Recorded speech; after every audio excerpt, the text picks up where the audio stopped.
Chapter 46-53. After work, Siyu went to pick up Huamin as usual. Huamian was only wearing a light blue dress that reached her knees, and she was wearing white shoes. She wasn't used to dressing like a rich madam, so she still dressed like a girl. After getting into the car, she realized that something was wrong with Siyu. "What's wrong? Are you feeling unwell?" Huamin asked. "Honey, my heart doesn't feel well."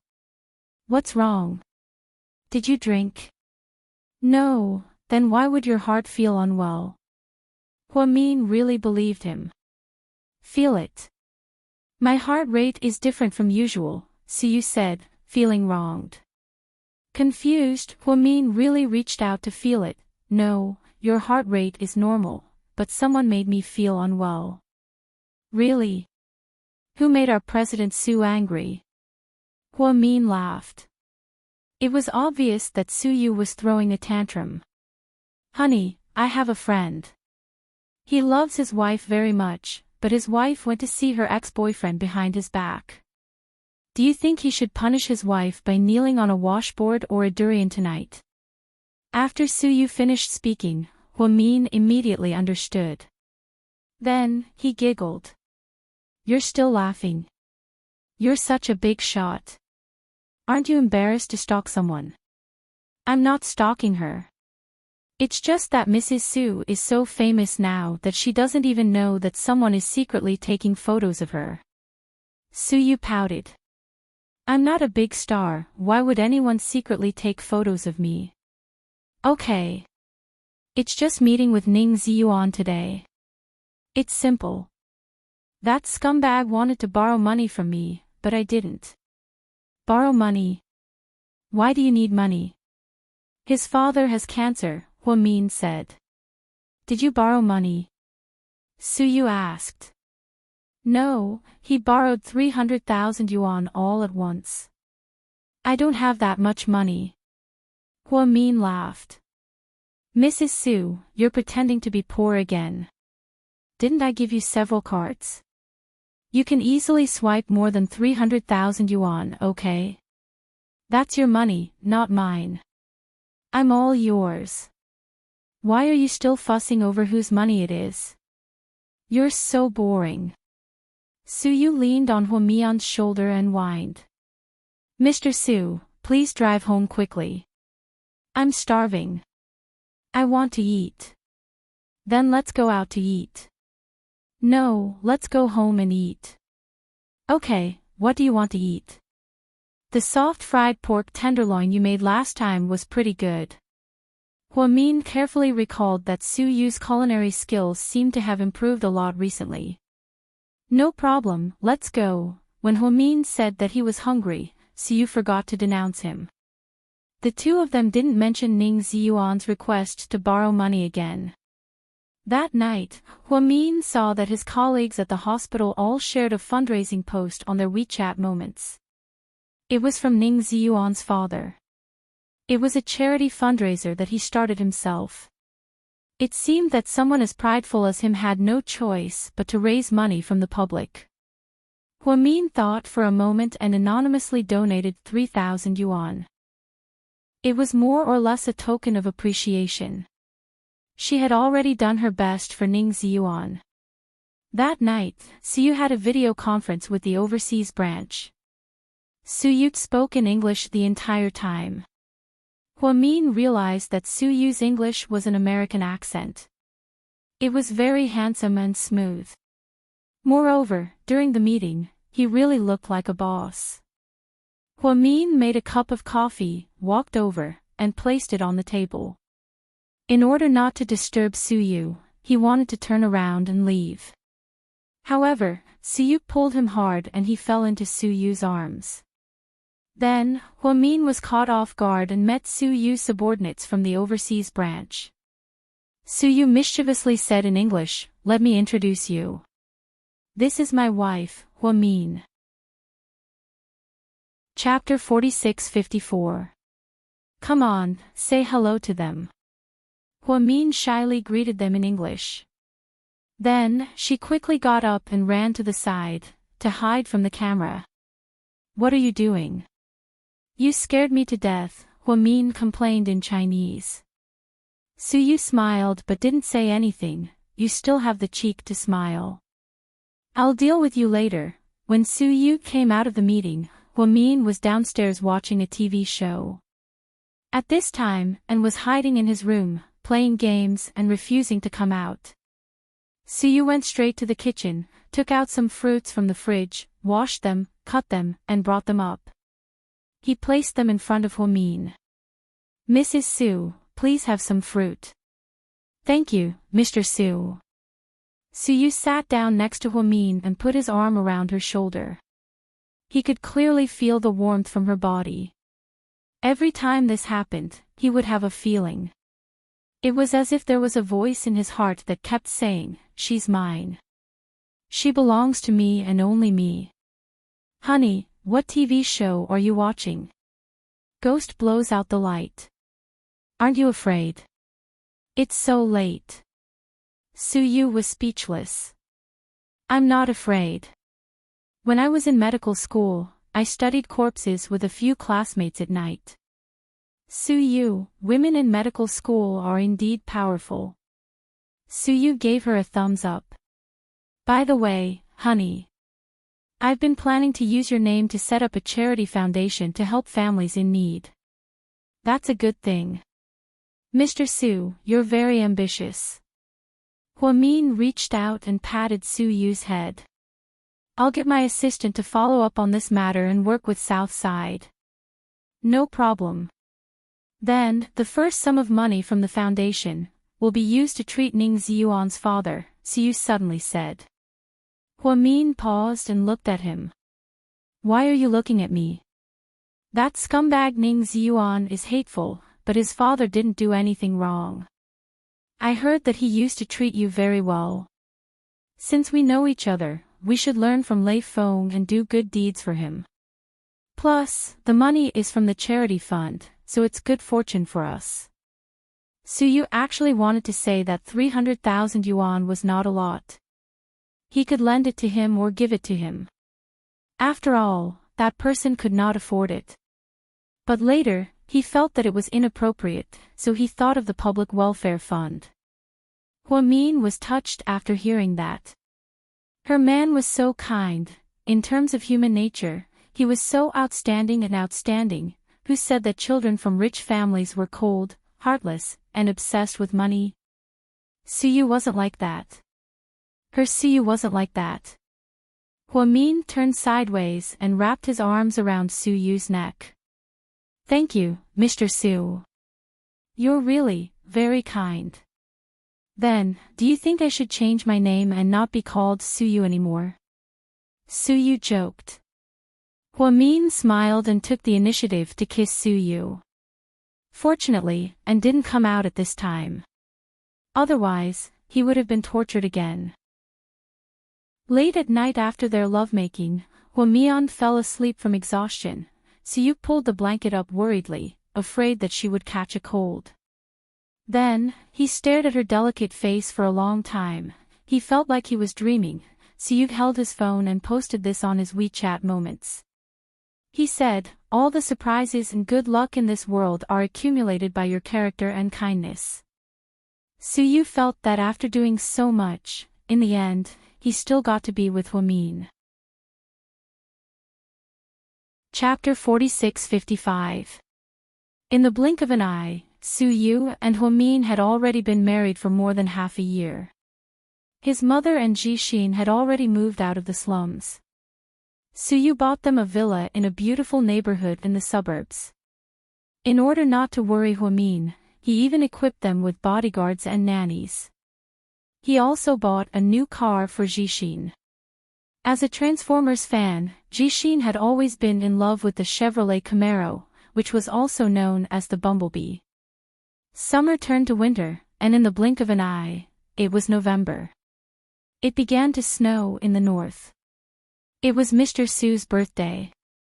Mr. Su rarely had time, so he flew back from Malaysia to spend time with his family. At Mr. Su's invitation, Yang Meirong and Jixin also came to the Su family's old mansion. The real two families sat together and ate a home-cooked meal. Huamin personally baked a cake. Although it looked mediocre, it tasted good.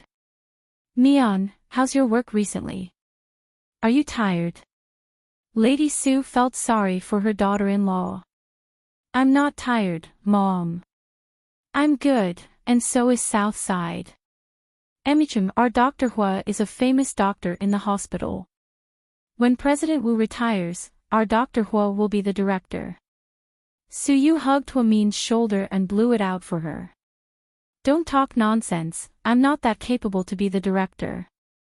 Huamin gently pinched Suyu to remind him not to talk nonsense. It's so much more convenient now that we have a doctor in our family. Mian can solve all the small problems like headaches and fever. Lord Su said with a loving expression. Seeing that the atmosphere was so good, Huamin paused and suddenly said, since everyone is here, I have something to tell everyone. Suyu was also slightly surprised. He didn't hear Mian say that she was going to announce anything. Therefore, Suyu, who didn't know what was going on, was actually slightly nervous. Hearing Huamin's words, everyone's gazes immediately turned to him. Grandpa, Dad, Mom, Mr. Su. Mom, little brother. Today, I officially announce that our family will have a new member.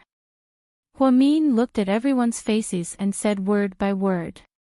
When she had just finished speaking, no one had reacted yet.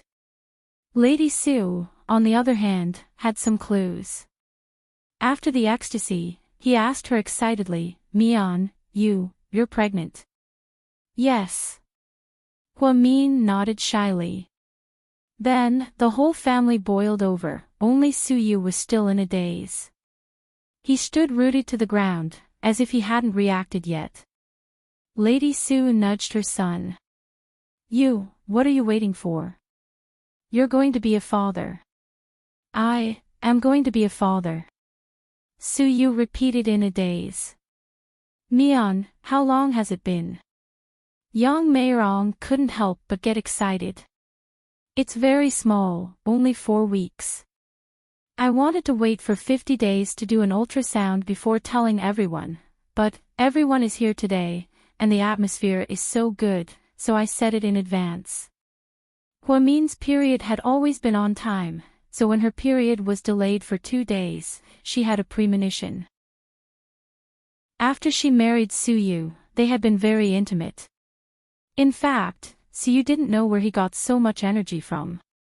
Basically, other than her period, he would make out with her every day. Sometimes, he would even take advantage of her when she woke up in the morning, causing her to almost be late for her morning shift several times. At this moment, Suyu didn't know what to feel. That feeling was that he wanted to cry. He really wanted to cry. He was actually going to be a father.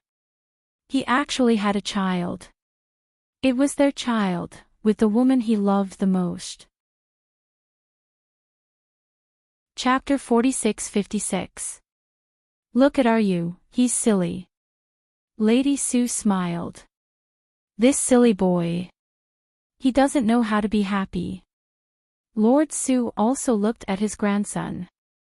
Mr. Su scolded Suyu, why aren't you saying something to your wife?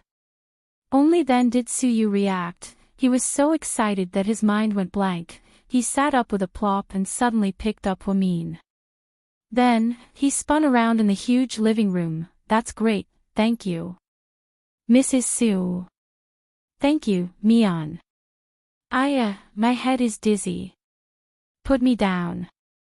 Huamin punched Suyu. This child. Put down your wife. She's pregnant now.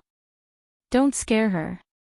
Lady Su was so scared that she quickly stood up and stopped her son, who had lost control. Because Huamin was pregnant, she became the focus of the Su family's protection. From her diet to her clothes, they were very particular. Suyu's private villa originally only had Suyu, Huamin, and a few odd job workers. Now, Lady Su suddenly sent a lot of people over. Just taking care of Huamin alone, there were 4 of them. It was simply ridiculous. Some specialized in cooking 3 meals a day, and some specialized in hand-washing Huamin's clothes. Some specialized in cleaning. The entire villa was disinfected and sterilized at all times. Huamin didn't know whether to laugh or cry. After Huamin got pregnant, Siyut seemed to dislike going to work even more. Unless something major happened at Imperial Star, Siyut was only in charge of commanding over the phone.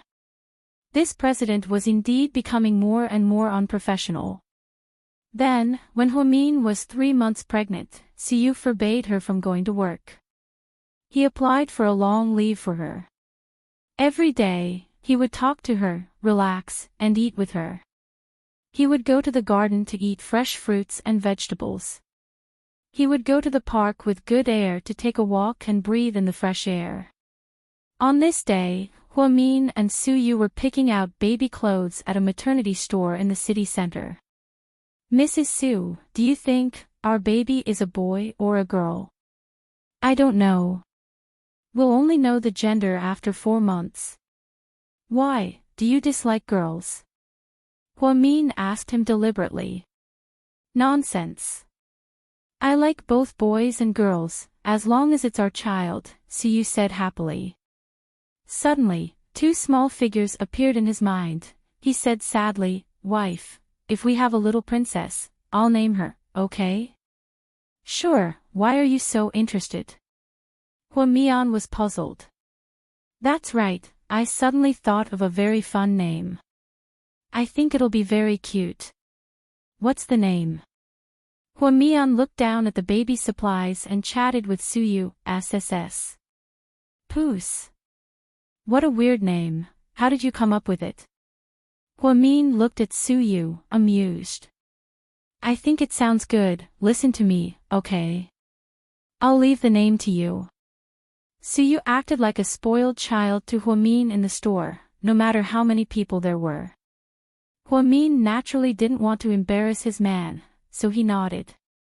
"Sure, I'll listen to you." Suyu, of course, didn't come up with a random name. He just thought of Pudding and Little Bean. Although those 2 children weren't his, he had always treated them like his own. In this world, Suyu still had memories from another world. So, he always wanted to leave something behind. Pudding and Little Bean, each had a name. If it was a girl, she would be called Pudding.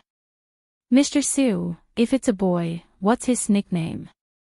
Huamin asked him. Chapter 46-57. After holding it in for a long time, Suyu asked her guiltily, "Honey, what do you think of the name, Su Guogua?" "Huamin, forget it. Pretend I didn't ask you."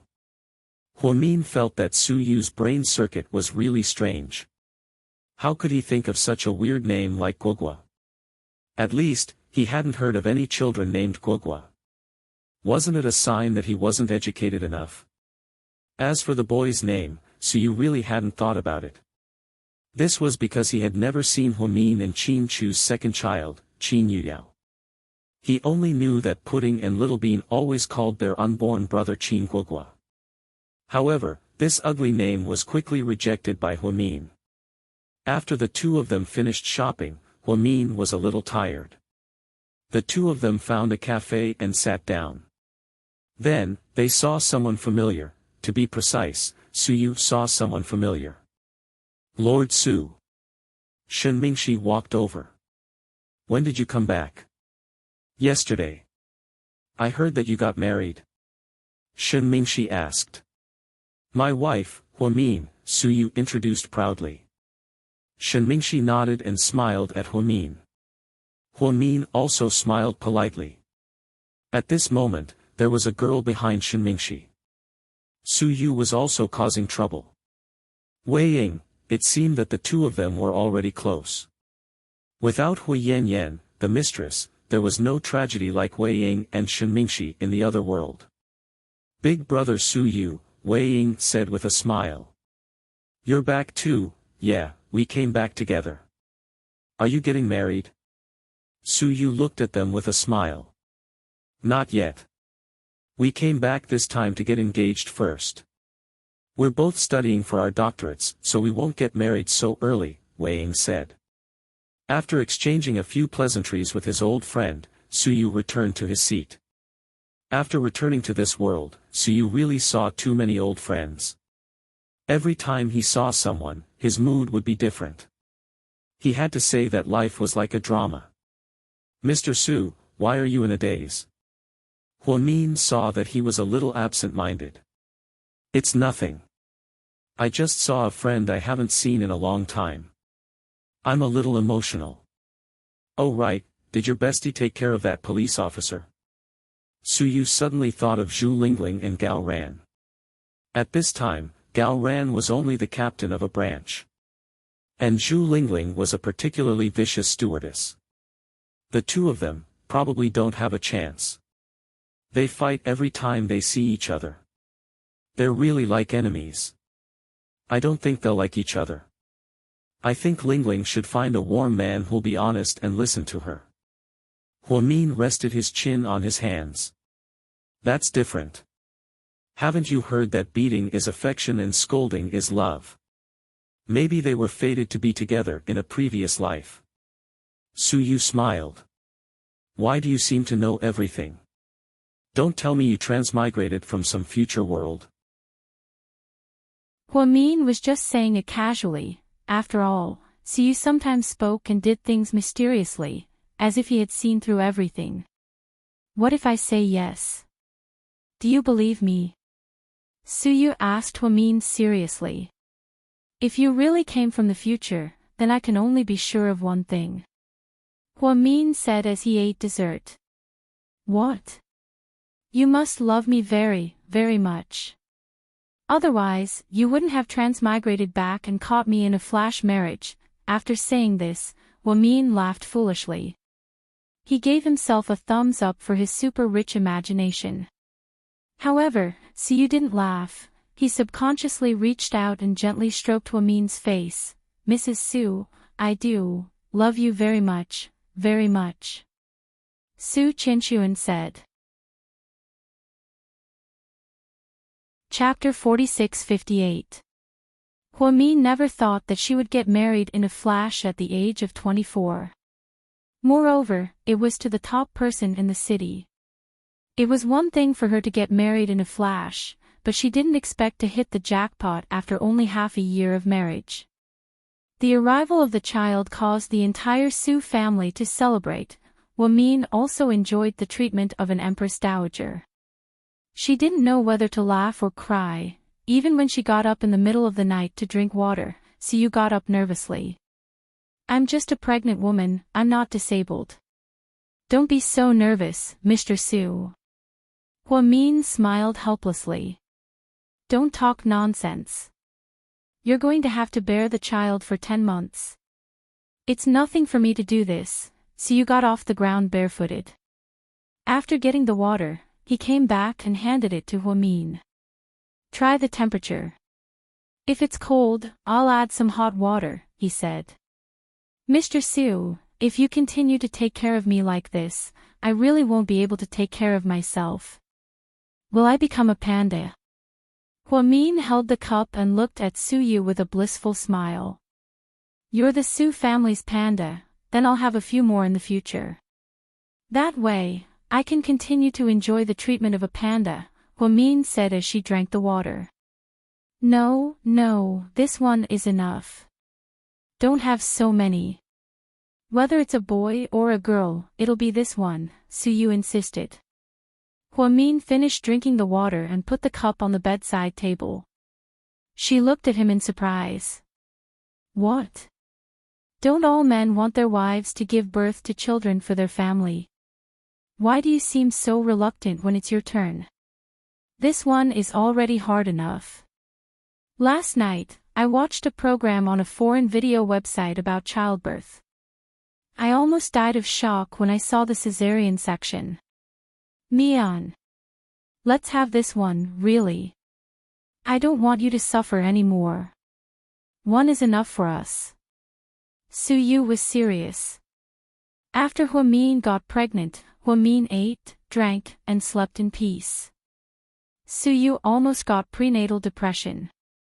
He had been reading all kinds of related books nervously and strictly checking what pregnant women could eat and what they couldn't. For example, she was determined not to let Hwa-min eat seafood, not even a crab leg. Therefore, Soo-yu, as a man, did all this homework for his pregnant wife. He even watched videos of cesarean sections overseas, which showed how much he loved his wife.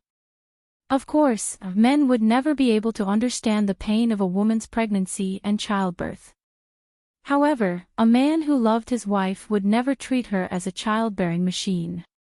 Although the Soo family only had a single heir for 5 generations, however, when it came to Soo-yu had made up his mind. Regardless of whether it was a boy or a girl, they only wanted one child in Hwa-min's womb. He didn't want her to take any risks for him. He didn't want her to suffer any pain. Seeing how nervous Soo-yu was, Hwa-min wanted to laugh, but she was also very touched. "You're a man, why are you looking at those things? As an obstetrician and gynecologist, I don't know anything. Actually, giving birth isn't that scary. It's a woman's right given by nature." Compared to Soo-yu's nervousness, Hwa-min was very calm. "That won't do. Listen to me. This matter is non-negotiable." Soo-yu insisted on only having one child. Then, he forcefully suppressed Hwa-min, who was unwilling to accept it.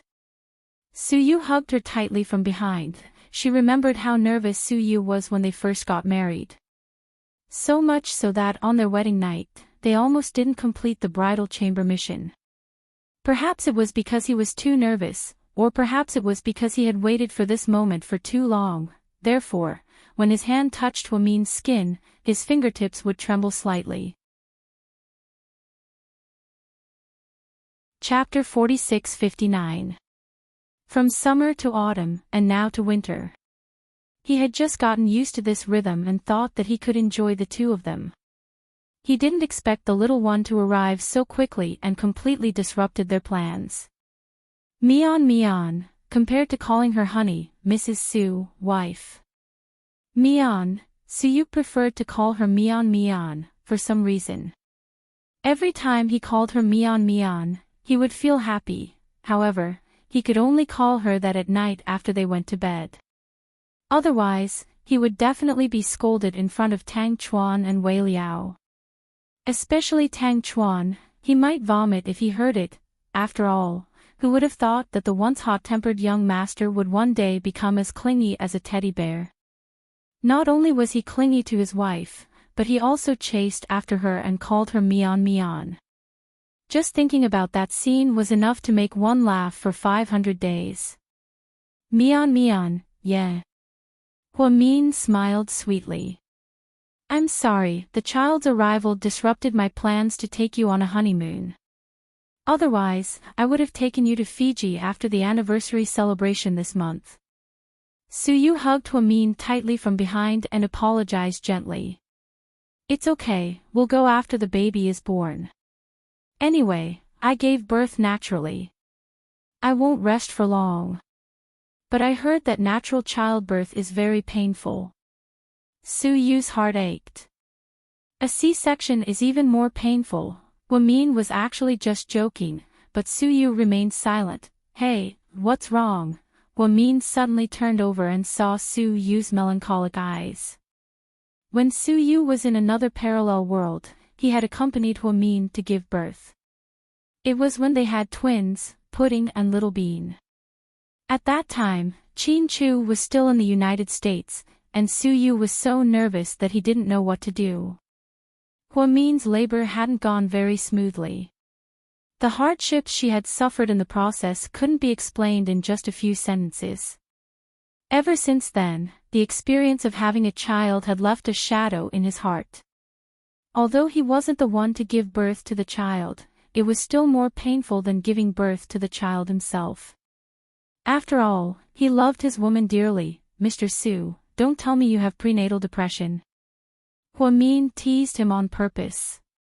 She deliberately placed her finger at the corner of his mouth. She could even vaguely feel some stubble on his beard. Mian, thank you for giving birth to the baby for me. Thank you. Su kissed Hwamin's forehead lovingly. Mr. Su, don't you think it's mushy that you have to confess to her every day? No, I just hate that my life is too short. Otherwise, I could confess for tens of thousands of years. Do you believe me? Every day, before going to bed, the young couple would talk about all sorts of things, gossip, and interesting things. In short, Suyu's empty private villa. Ever since Hwamin moved in, it had become much livelier. Perhaps it was because it smelled like home, at a weekend gathering with friends. Suyu brought Hwamin to the top floor of the Wei family's revolving restaurant. It was said that one could overlook the night view of the entire city. In recent years, the Wei family had been doing well in chain restaurants and hotels. There was only one reason why Wei Liao took the initiative to treat them. He was in love. Wei Liao didn't believe in fate in the past, so when Suyu kept talking about Dr. Jiang, he was indifferent. Later, he couldn't help but be curious and went to the Municipal Public Security Bureau to look for her. He even deliberately called Jiang Xiaowei's number. Only then did he realize that this woman was too interesting. She was his type. When Hwamin was 4 months pregnant, Wei Liao and Jiang Xiaowei officially confirmed their relationship. That day, on the top floor of the revolving restaurant, the 5 of them were seated in a very strange manner. Chapter 4660. Suyu and Hwamin sat on one side, while Wei Liao and Jiang Xiaowei sat on the other side. Tang Chuan was alone, so he was arranged to sit in the corner. In the past, he always mocked Suyu for being a forever single dog. Now, the tables had turned. Young Master Tang, you must be lonely tonight. Suyu looked at him and smiled. Wei Liao didn't forget to add, young Master Tang, where's your Mina, Lucy, Lily, and Catherine? Those women aren't worthy of my attention. They're just bedmates to satisfy my biological needs. Do they deserve to be on such a big occasion? Tang Chuan wasn't convinced. So, our love saint, young Master Tang, can actually become a single dog one day. Haha, the tables have turned. Suyu laughed proudly. Tang Chuan couldn't take it anymore. Lord Su, don't be so sarcastic. When your son is born, I'll teach him how to pick up girls when he's 5 years old. Do you believe me? In your dreams. Don't even think about seeing my son 15 years ago. I'll hide him. Suyu was also going against him. Suyu hadn't attended a gathering of 5 people in a long time. Especially when he was attending as a married and father-to-be. In Wei Liao's words, Suyu was so proud that his tail was about to reach the sky. Suyu, look at how smug you are. Is your child going to be named Sushi? Tang Chuan teased him. Before Suyu could say anything, Wei Liao added, why don't we call him Scottish braised noodles? His words caused everyone to burst into laughter. None of these people looked like super rich people. They were all a bunch of losers who spoke in a local dialect. Jiang Xiaowei and Hwamin got along very well. The two of them talked a lot about prenatal education. When Hwamin returned, he dragged Suyu to the living room to play the piano. Hwamin had never learned music, and his singing was average. However, Suyu was different. The Su family focused on diversity. Although Suyu wasn't interested in these things, he did know how to play the piano when he was 5 or 6 years old. Therefore, after Hwamin turned on his piano that was almost covered in dust, he gave Suyu an order. Mr. Su, Dr. Jiang said that prenatal music education is especially important for children, so I plan for you to play the piano for our baby every night before bed. No problem, Mrs. Su. How about to Alice first? Suyu stretched his back. He hadn't played the piano for a long time and was a bit rusty. He had to find the score on his tablet. Unexpectedly, Huamin shook his head. Our baby won't be able to understand those profound words. Why don't you start with a song, Counting Ducks? What? Suyu thought he had heard wrongly. Little star, Counting Ducks and Two Tigers, which one do you think you can play? Huamin smiled. Suyu was speechless. 15 minutes later, under Huamin's coercion, Suyu braced himself and sat in front of the piano, playing Counting Ducks with a serious expression. And secretly recorded this scene and posted it on his WeChat moments. Boss's Nanny Dad Training Diary Entry 1, Counting Ducks, and added. When Tang Chuan saw it, he almost laughed out loud. Because of this, he used this matter to tease Suyu for more than half a month. However, Suyu insisted on playing one song a day, and he changed to a new song every day. In the blink of an eye, more than half a year had passed. Huamin's due date was August of the next year. Although they knew that the baby was a Leo and was more domineering, they couldn't do anything about it. That day, as usual, Huamin washed his face and was about to go to bed when he suddenly felt that something was wrong. He lowered his head and saw a patch of red. Suyu! Suyu! Huamin was so scared that he didn't dare to move. He shouted for Suyu with all his might. Chapter 46-61. Suyu was on the phone in the study. He was talking to a producer about a variety show produced by Imperial Star. Just as he was at the critical moment, he heard Huamin calling out to him. His wife's call was the most important thing to him. Sorry to interrupt. I'll call you back later. Suyu hung up the phone without waiting for the other party to speak. Then, he rushed to the master bedroom. Then, he saw Huamin holding onto the door frame. At the bathroom door, there was red blood on the floor. Suyu was so scared that he almost fainted. Fortunately, Huamin was experienced. Don't be afraid. It's just blood. Maybe the baby is about to move. Hurry up and send me to the hospital. Okay. Suyu had forgotten how he carried Huamin all the way downstairs. And immediately brought out the most comfortable RV from the garage.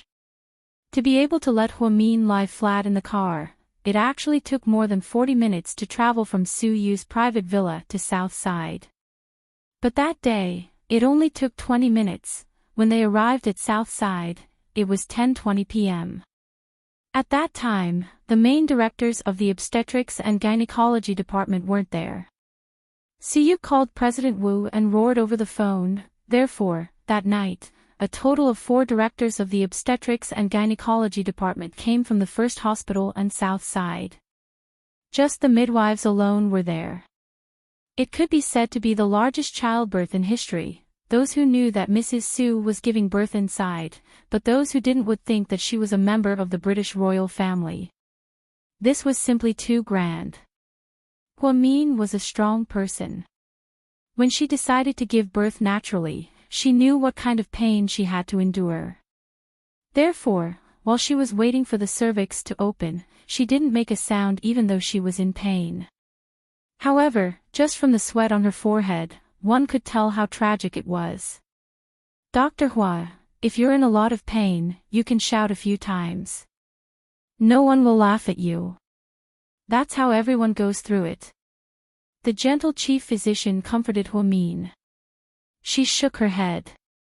Then she reluctantly replied, My husband is just outside the door. If he hears this, he will definitely be worried. You guys. Don't tell him. At this moment, Suyu was indeed as anxious as an ant on a hot pan. Lady Su and Yang Meirong were also there. The whole family was waiting outside the door. It lasted until 1:30 in the morning. Suyu felt that his spirit was about to collapse. Then, he saw the door of the obstetrics department open. Dr. Hua's husband, please come in. After Suyu changed into the sterilized clothes, he followed the nurse in with a blank mind. There, he saw a pale and sweaty Huamin. At that moment, tears fell from his eyes. Huamin was probably in too much pain, so he wasn't fully conscious anymore. Mian, he rushed over and gently stroked her head.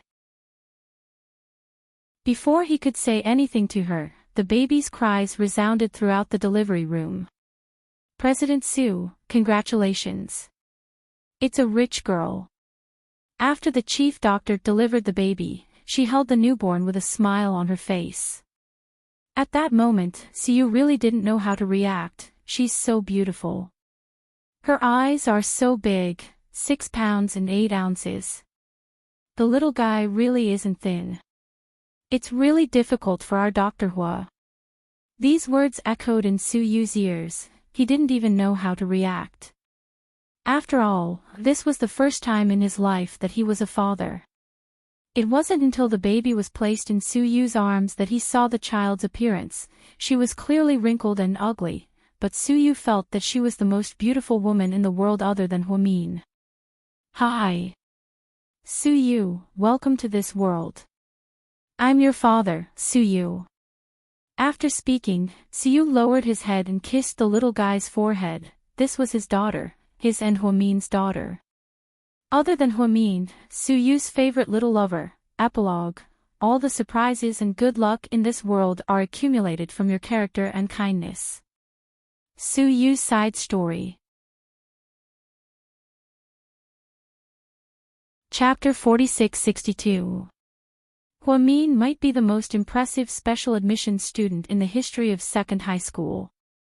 She was 3 years younger than her cohort. At that time, her first-year classmates were already 17 or 18 years old. And Huamin was only 15, because she had skipped a grade before. The top scorer of the middle school examination had been praised by the media for a long time before she came to second high school. She had also appeared on TV. It was said that her results were among the top 10 in the country. Many high schools in the 2 first-tier cities of Capital City and Guanghai had already invited her. It was said that they offered the same conditions as second high school. 3 years of tuition fees were waived and a scholarship of more than 100,000 yuan was given. However, this girl rejected them all. In the end, she chose the most famous second high school in the city. Second high school was the most famous high school in C City. It was not only because it was an elite high school, but also because its enrollment rate was terrifying. It was said that the top class of second high school had 33 students last year, and all of them had passed the benchmark of a key university. It shocked the whole province. The teachers even appeared on Capital City TV several times and were interviewed. Second high school was dazzling for a time. The day Huamin arrived was actually in the afternoon. She had slept at home until she woke up naturally. Only then did she realize that she had to report to second high school today. Therefore, she wore a loose-fitting school uniform and carried an inconspicuous black school bag. At that time, the students were on their lunch break. Some of them were sleeping, while others were playing with their phones. No one noticed that this extraordinary girl had barged in just like that, grade 1 class 1, the top class of the top school. Only those who could stay in the top 50 of their year in every monthly exam could stay. If they did not perform well, they would be kicked out. It could be said that there was a lot of pressure on them. The 15-year-old Huamin still had long hair that reached her shoulders. She had never been the kind of girl who was stunning at first glance. However, after interacting with her for a long time, you would slowly fall in love with her. This was where her magic lay. When Huamin came in, she glanced around and walked to the last empty seat and sat down. That was because there was only one seat there. Although she did not know who was sitting next to her, she still did not know. Hey, this student, are you in the wrong class? The class monitor, Han Su, noticed that an unfamiliar girl had walked in and sat in the last row of their class. The class leader's words made everyone notice that there seemed to be an uninvited guest in the class. Then, everyone looked at Hua-mian in unison. It was still a little hot in the north in September. Hua-min took off his school uniform and put on a cartoon t-shirt with Mickey's face on it. "Hello, I'm Hua-min." Such a simple sentence, but it was as if a bomb had exploded in the classroom. Hua-min. Fuck, the legendary godlike figure, a genius, the top scholar in the middle school exams. She had been on TV, had her school fees waived for 3 years, and had even received an additional scholarship of more than 100,000 yuan. Everyone's reactions were chaotic. However, the person involved was still very calm. Han Su was also taken aback, but the class leader was quick to adapt. "So you're Hua-min. Hello, welcome to class 1. Han Su smiled. "Sorry, I'm a little sleepy. I'll talk to you later." Hua-min was a little dizzy. He ignored everyone in the class and then fell asleep. When Zhu Lingling turned around and saw Hua-min, she liked him very much. "Fuck. I like this damn girl's personality. She's so arrogant." Zhu Lingling almost ran up to her and gave her a thumbs up. Chapter 46-63. When Hua-min entered the class, Qin Chu wasn't there. He liked to play basketball. He, Gao Ran, and a few other seniors from the basketball team often played in the basketball stadium. That day, when Qin Chu came back, he saw that there was an additional person in the class. Sitting in the last row, there was a little girl sleeping like a snail. Her entire face was nestled under the blue and white striped school uniform. However, the fatty sitting next to Qin Chu gossiped and reminded him, "School hunk Qin, look, the straight-A student is here." Qin Chu glanced at Hua-min. He still didn't see her face, but he wasn't interested. The first period in the afternoon was Teacher Yao's class. Teacher Yao was the homeroom teacher and also taught Chinese. She had the best reputation in the entire second high school and was also the strictest teacher. At that time, Teacher Yao wasn't old yet. She wore black-rimmed glasses and looked around the class. Even the few troublemakers who usually didn't listen to the class would tremble. In the end, Teacher Yao's gaze landed on the girl in the last row. Hua-min seemed to be still asleep and didn't hear her. At this moment, someone beside her reminded her, "The teacher is calling you." Only then did Hua-min get up in a daze. "Introduce yourself." Teacher Yao liked this straight-A student very much. It was said that she was a legendary straight-A student in junior high. "My name is Hua-min." "Thank you, everyone." These 8 words were so short. There was no long speech or showing off her literary talent. As expected, she was simple and low-key. Teacher Yao smiled. "You won't be able to see the blackboard clearly if you sit in the back. Let me change your seat for you."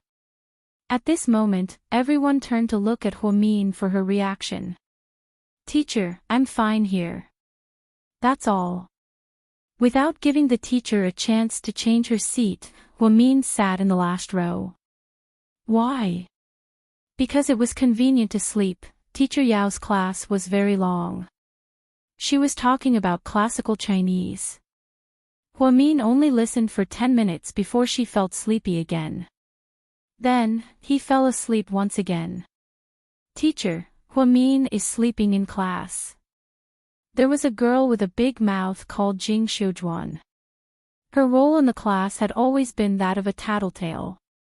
Her studies were average, but her ability to please the teachers was annoying. With her report, everyone immediately waited for a good show. After all, no one dared to be so impudent in their form teacher's class. Unexpectedly, Teacher Yao only glanced at Hua-min.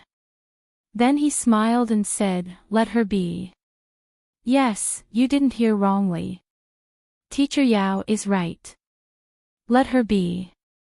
This was the privilege of being a top student. Of course, there were also people who were unconvinced. Someone among the students shouted, "Teacher, why can she sleep? Does a straight-A student have special privileges?" It was obvious that they were targeting Huamin. Teacher Yao adjusted her spectacles and scanned the class. She said word by word, "If you can get first place in your year every time, you can also sleep as you wish." Suddenly, the entire class fell silent. The teacher was right. If all the students were as talented as Huamin, they wouldn't need to worry about it. Basically, he didn't need to be taught much and he would be able to learn it himself. Then the teacher could coax them to sleep every day. Qin Chu lowered his head and flipped through the language textbook. The corner of his mouth revealed a trace of a smile. He turned his head and looked at the girl again. She was already sleeping soundly. It was as if the battle just now had nothing to do with her. Huamin. Interesting. This name is interesting. This person is also interesting. Chapter 46-64. Just like that, Huamin became the butt of everyone's jokes on the first day. She was a woman of few words. Other than sleeping, she spent the rest of her time playing with her phone or reading the extracurricular books she brought. The girls in her class didn't seem to like her, but that was normal. In that era, there were two types of people that people didn't like. First, you were beautiful. If you were more beautiful than everyone else, you wouldn't have any friends because no one would be willing to be a supporting character. Second, you were good at your studies. If you were better than everyone else, you would be liked by the teachers. This kind of person would also be isolated. Huamin had been like this in junior high, so she was used to it and didn't feel awkward at all. Instead, she felt quiet. After school, Zhu Lingling took the initiative to walk over. "Huamin, where do you live?" "Eastern suburbs." "Are you taking the 289 bus too?" Zhu Lingling was referring to the bus. Huamin nodded. "Ha, what a coincidence." "Me too. Let's go together." "Okay." Huamin had no reason to reject this girl's enthusiasm. Just like that, on the first day of school, Huamian met her best friend in a situation where she wasn't liked at all. And for the next few decades, she was still best friends with Zhu Lingling. Zhu Lingling's grades were average, but because she was a special student, she was recruited by Second High School. At that time, she was chosen by an aviation university to be a flight attendant, so she focused on English and everything else was secondary. Second High School was a school full of rich people. Zhu Lingling and Huamin, who came from ordinary backgrounds, had more in common. In the first week that Huamin came to Class 1, he had already become a celebrity in the school.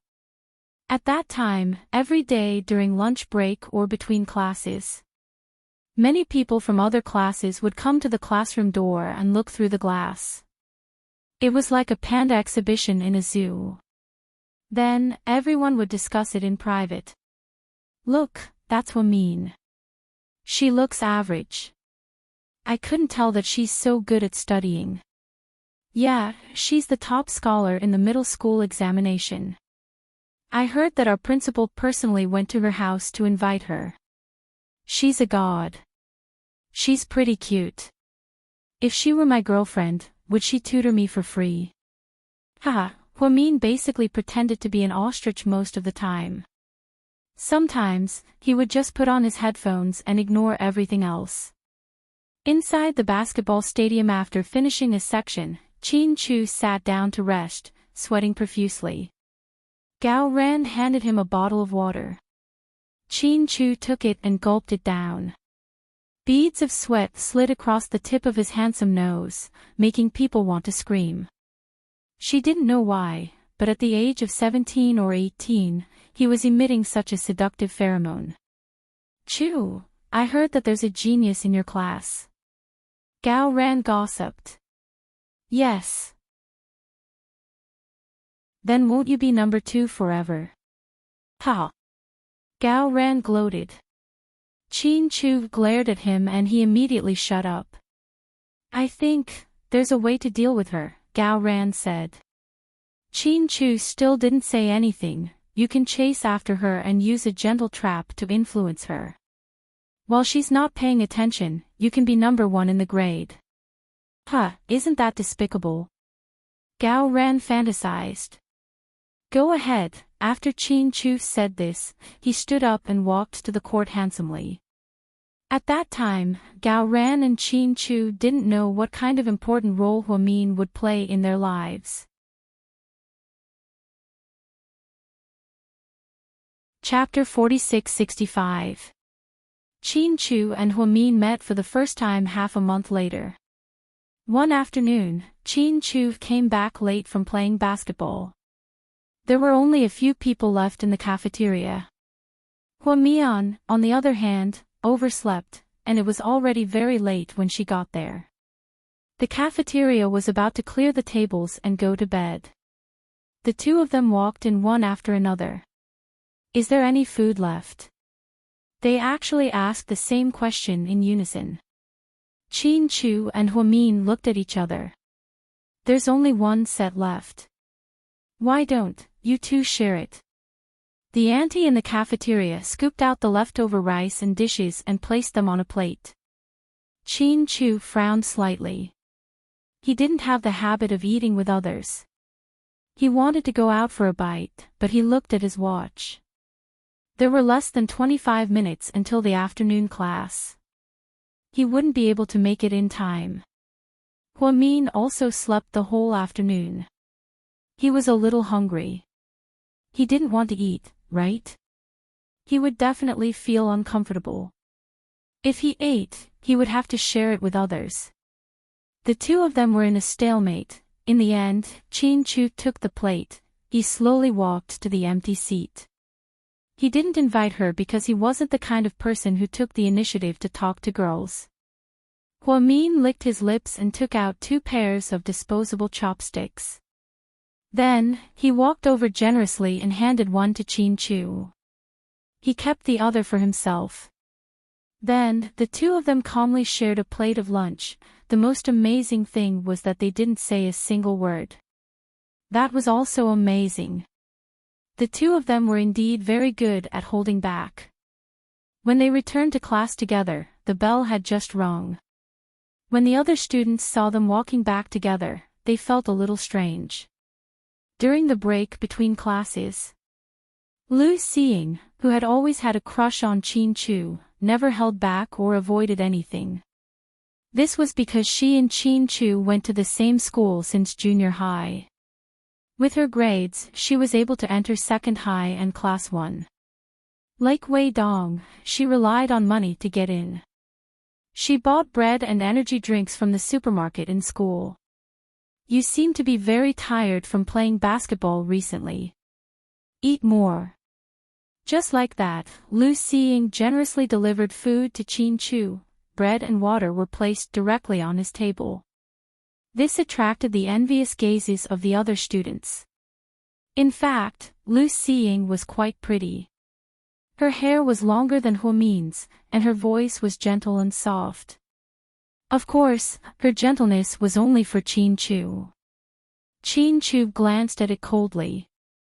I don't like bread. Lu Xiying felt awkward for a moment, then smiled. Then drink some water first. Chin Chu glanced at the functional drink without giving him any face. You'll get fat if you drink this. Why don't you keep it? This sentence made Lu Xiying's face turn ugly, but she seemed to be used to Chin Chu's attitude. Lu Xiying silently took back the bread and water. She did not give up and added, What do you like to eat? Tell me next time. Chin Chu ignored her and took out his phone to watch the basketball news. At that time, Kobe had just become famous in the league. Chin Chu liked talented basketball players like Kobe and always wanted to go to the United States to watch him play. Therefore, he did not pay attention to any girls. Wei Dong was more interested in the new straight-A student. This was because at that time, most boys liked girls who were more unique. Wei Dong moved closer to Huamin, which was the last row. Huamin, what are you doing on the weekend? Sleeping at home. There's a Disney animation this weekend. Let's go watch it together. Then I'd better sleep at home, Huamin said calmly. As soon as he finished speaking, the surrounding students burst into laughter. Then it's fine if you don't watch the movie. Help me with my homework. My dad said that he'll give me more than 1,000 yuan a month. If you can help me with my math, I'll give you the 1,000 yuan. Wei Dong continued to tempt Huamin. Qin Chu was not far away, so he heard Wei Dong's words clearly. He was very curious about what Huamin would say.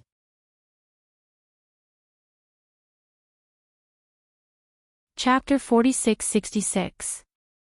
Huamin licked his dry lips and glanced at Wei Dong indifferently.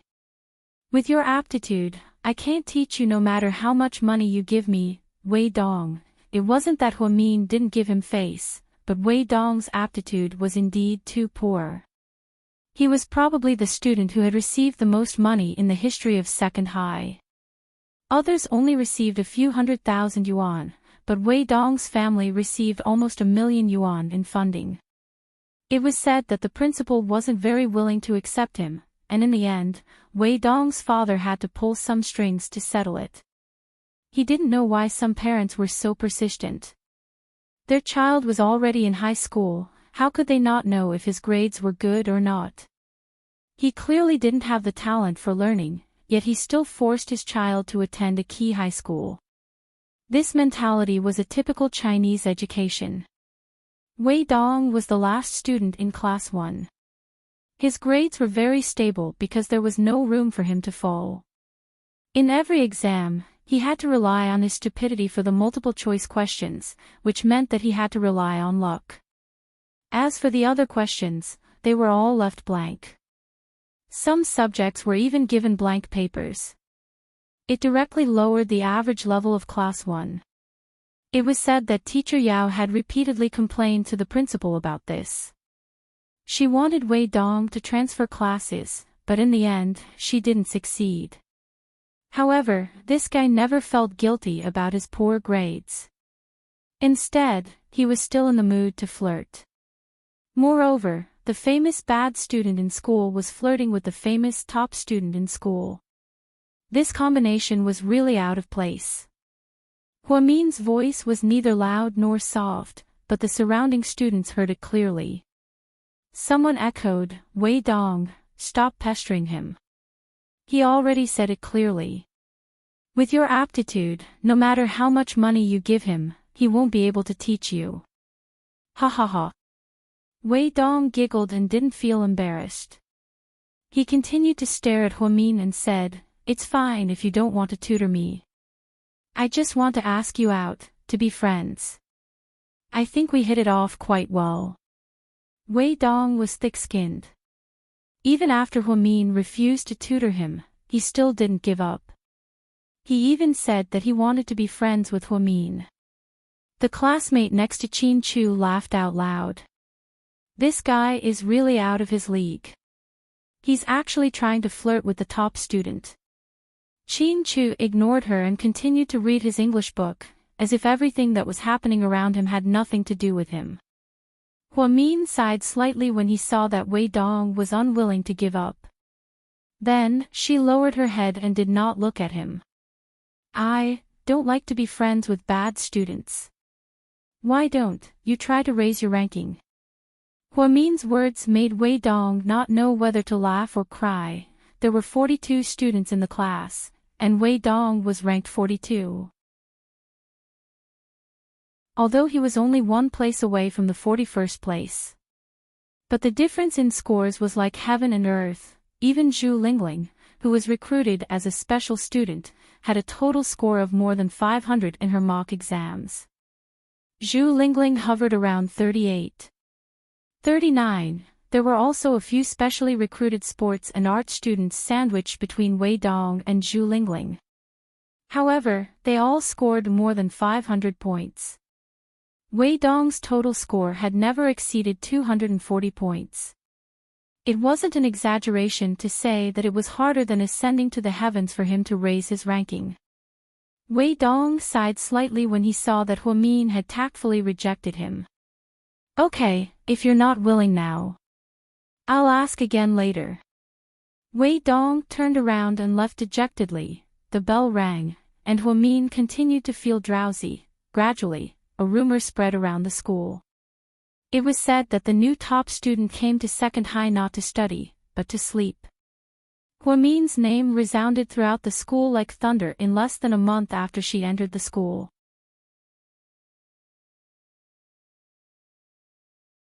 Chapter 46-67.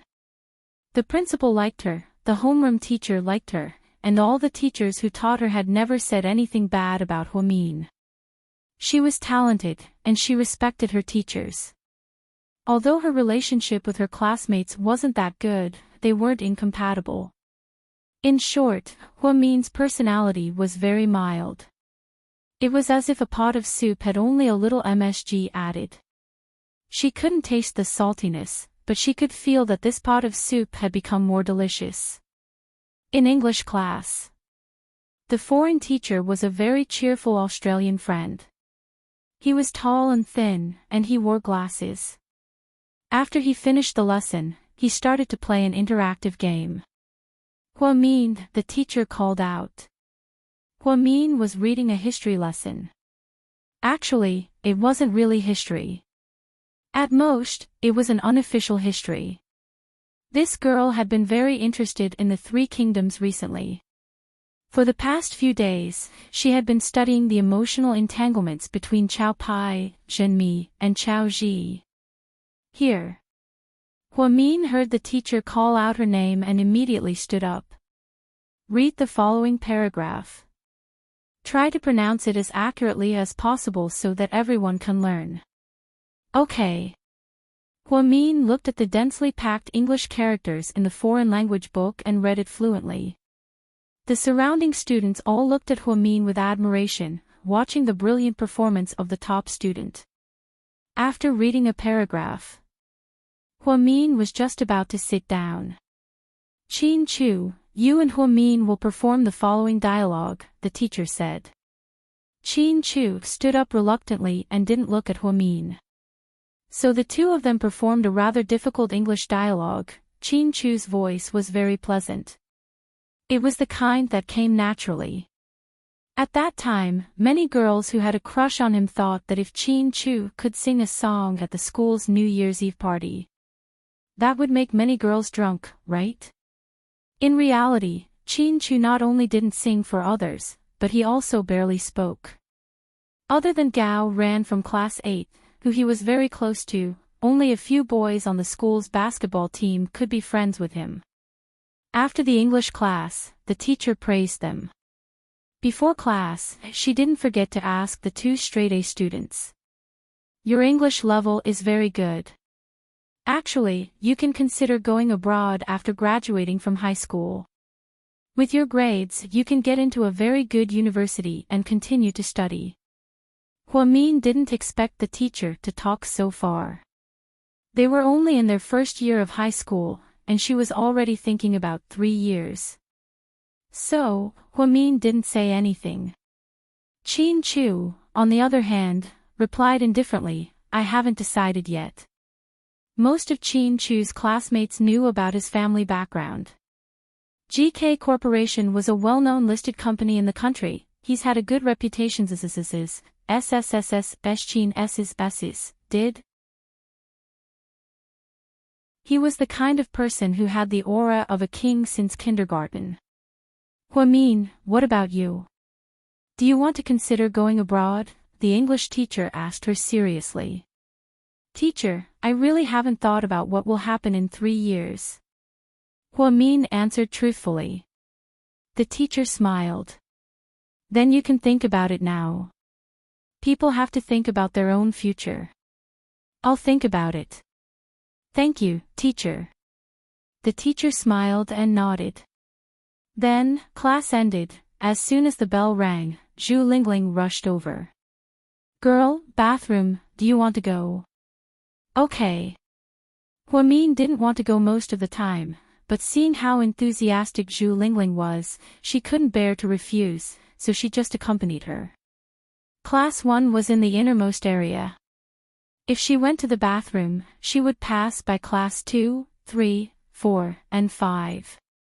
Every time Huamin passed by the other classes, there would always be a group of people surrounding the door. Look, that's Class 1's.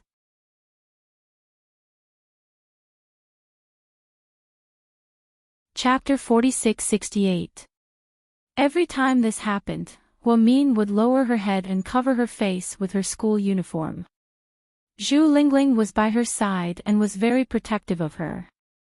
Who would have thought that something like this would happen on the way back? There was a famous hunk in Class 5. Yes, he was a very gentle and handsome boy. He blocked Huamin and Zhu Lingling's path. Huamin, please wait a moment. Huamin and Zhu Lingling were slightly startled and looked at the boy. The entrance of Class 5 was instantly surrounded by more than 10 people. They seemed to be watching the show. Or rather, they all knew what was going to happen. Hello, I'm Chi Hong. The boy's voice was very gentle and he was wearing the same blue and white school uniform. He walked up to Huamin and introduced himself in a gentle and elegant manner. Zhu Lingling was the first to break down. She secretly tugged at Huamin's hand. Hey, he's Chi Hong, the president of the school's literature club, a very talented boy. He also looks like Panin. Aw. You have to calm down. Huamin was speechless. Big sister, I can calm down. You're the one who's too excited. Zhu Lingling was indeed easily flustered. After all, this was the first time she was stopped by the famous person in Class 5. Huamin, come to our literature club. I heard that you scored full marks on the essay in the middle school entrance exam. We really admire you. As soon as this sentence came out, the surrounding people seemed to be disappointed and sighed. They originally thought that this guy was here to confess. Huamin and Zhu Lingling were both very famous people in Class 1. Huamin was known by the entire school as the top student. Zhu Lingling's beauty could be ranked in the top 10 of the year. Tall, thin, fair, long legs, long hair, she was the type of goddess that many high school boys liked. Chi Hong blocked the two girls from Class 1 with such fanfare. Who would have thought that it was just to invite Huamin to join the literature club? It was quite disappointing. Thank you, President. I'll think about it. Huamin calmly glanced at Chi Hong and then continued to walk forward. It was as if everything that just happened had nothing to do with him. Looking at Huamin's back, the boy was still standing there, as if he was still thinking about what she just said. Class 5 was also in an uproar. Wow. That's a top student, so cool. Yeah, she looks like a delicate little girl, but her aura is so strong. I heard that she doesn't talk much every day. Her classmates don't have much chance to talk to her. She didn't even look at our class hunk just now. She's so cool. That girl is so unique. I like her, ah. Behind him, the boys from Class 5 were still jeering, but Huamin calmly returned to class. Hey, Mian. Why didn't you just say yes? I heard that there are a lot of handsome guys in the literature club. What do handsome guys have to do with me? Huamin didn't understand. You can make the first move. Pick one for yourself. Don't you think that your boring high school life would be a waste if you don't have a passionate relationship? Zhu Lingling rested her chin on her hands, looking like a love-struck fool. You read too many Qiong Yao novels. Huamian smiled. To be honest, don't you want to find a guy you like to spend the next 3 boring years with? Zhu Lingling still didn't give up. The idea of puppy love was deeply ingrained in her, and then she tried to persuade Huamin. Huamin opened the unofficial history book and continued to study the Three Kingdoms. Then, he coolly said to Zhu Lingling, "To be honest, I came to Second High to study, not to find a partner."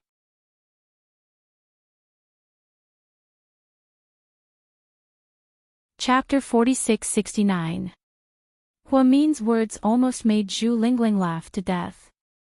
Huamin wasn't a humorous person, so everything that came out of her mouth was extremely serious. She looked as if she was facing death with equanimity. After she said this, Zhu Lingling laughed until she fell to the ground. "Ha ha ha. Mian. You're so damn cute. I love you. Get back to your seat, Sister Zhu. You're blocking my son." In the entire class, the person who was the closest to Huamin was Zhu Lingling. Therefore, if some students from the same class or other classes wanted to write a love letter to Huamin, it would definitely go through Zhu Lingling's hands. On the contrary, if someone wanted to pursue Zhu Lingling, they would also directly write her a love letter. They wouldn't ask Huamin for help. After all, Huamin's cold aura was too scary. It scared everyone away. After school, because they were all-day students in the city, they didn't have to go to evening self-study. On the other hand, students from other places who lived in the school had to go to evening self-study from 7 p.m. to 9 p.m. After school, Zhu Lingling pulled Huamin. "Let's go eat spicy hot pot, okay? That's too oily." Huamin didn't like eating these snacks. He always felt that the oil wasn't very clean. It wasn't as tasty as his mother's cooking, but Zhu Lingling liked it. "Come with me. I beg you." Zhu Lingling began to act coquettishly. She had always been very open-minded and straightforward, like a little pepper. Therefore, Huamin really liked this friend because she wasn't very scheming. She wouldn't make you guard against her, because she wouldn't scheme against you.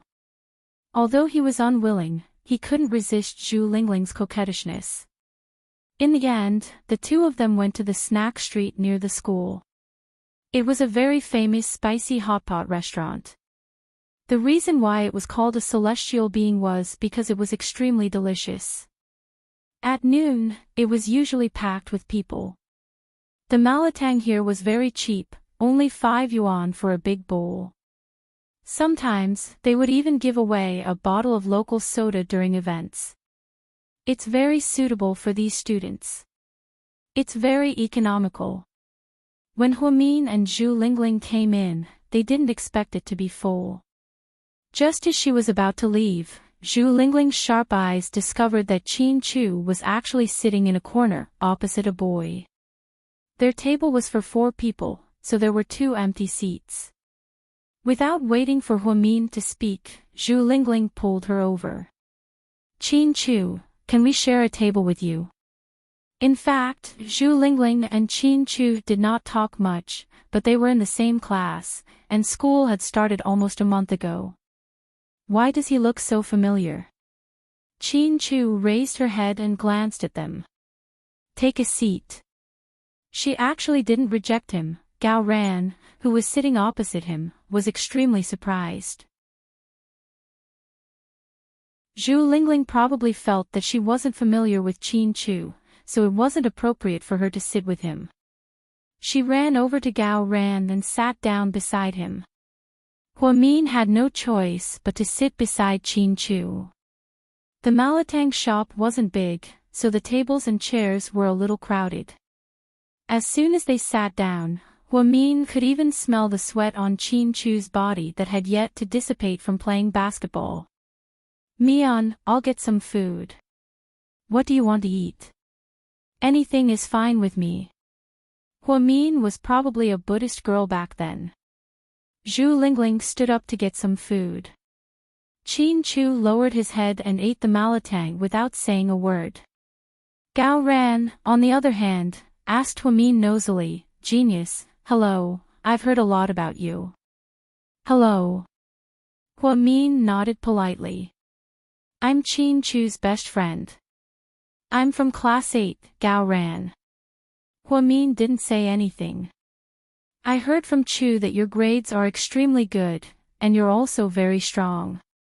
You pretend to be dead and sleep in class, and jump around after class, and you're so good in exams.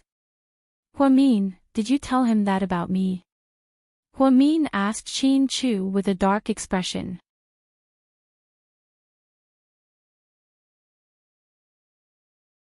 Chapter 4670. What Qin Chu didn't expect was that the blame would fall from the sky like this. Gao Ran was lying with his eyes closed. From his tone, it was obvious that it wasn't Qin Chu who said it. Was he such a lowly person who gossiped? Qin Chu didn't answer Huamin. Instead, he glared at Gao Ran coldly. Gao Ran coughed violently. Ahem. I remember that Chu didn't tell me that. I think I heard it from someone in your class, someone from your family, someone from your class, Gao Ran hurriedly explained, but he didn't know what to say. Fortunately, Huamin didn't take it too seriously and didn't ask who said it.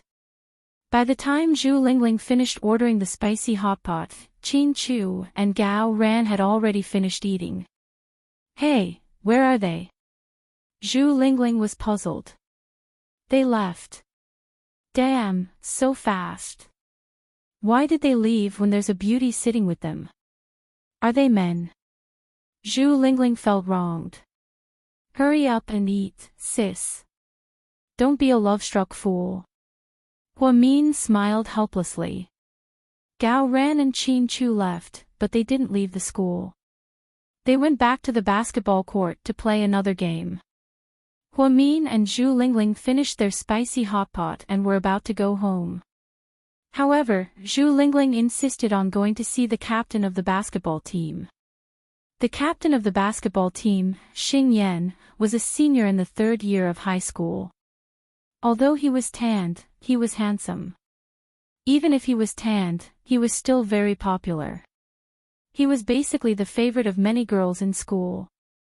Of course, this was before Qin Chu came to 2nd high. After Qin Chu came, this captain's fans basically ran away. Xing Yan was very tall. He was 185 meters tall in the 3rd year of high school. His body was very proportionate.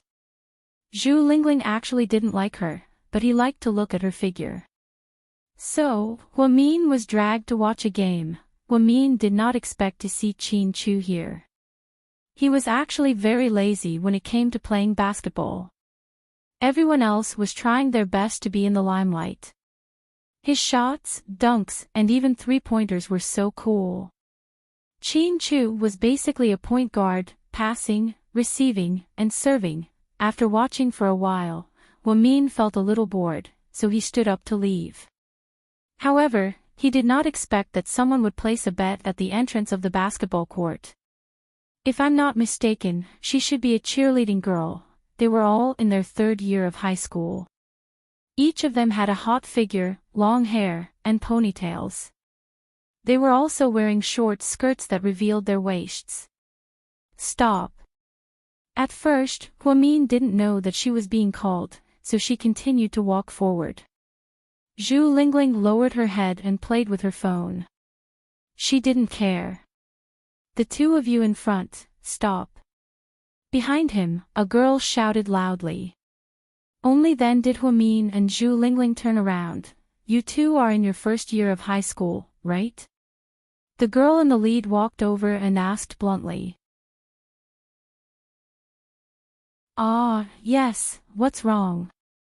Zhu Lingling was very angry when she saw that the other party's tone was not very friendly.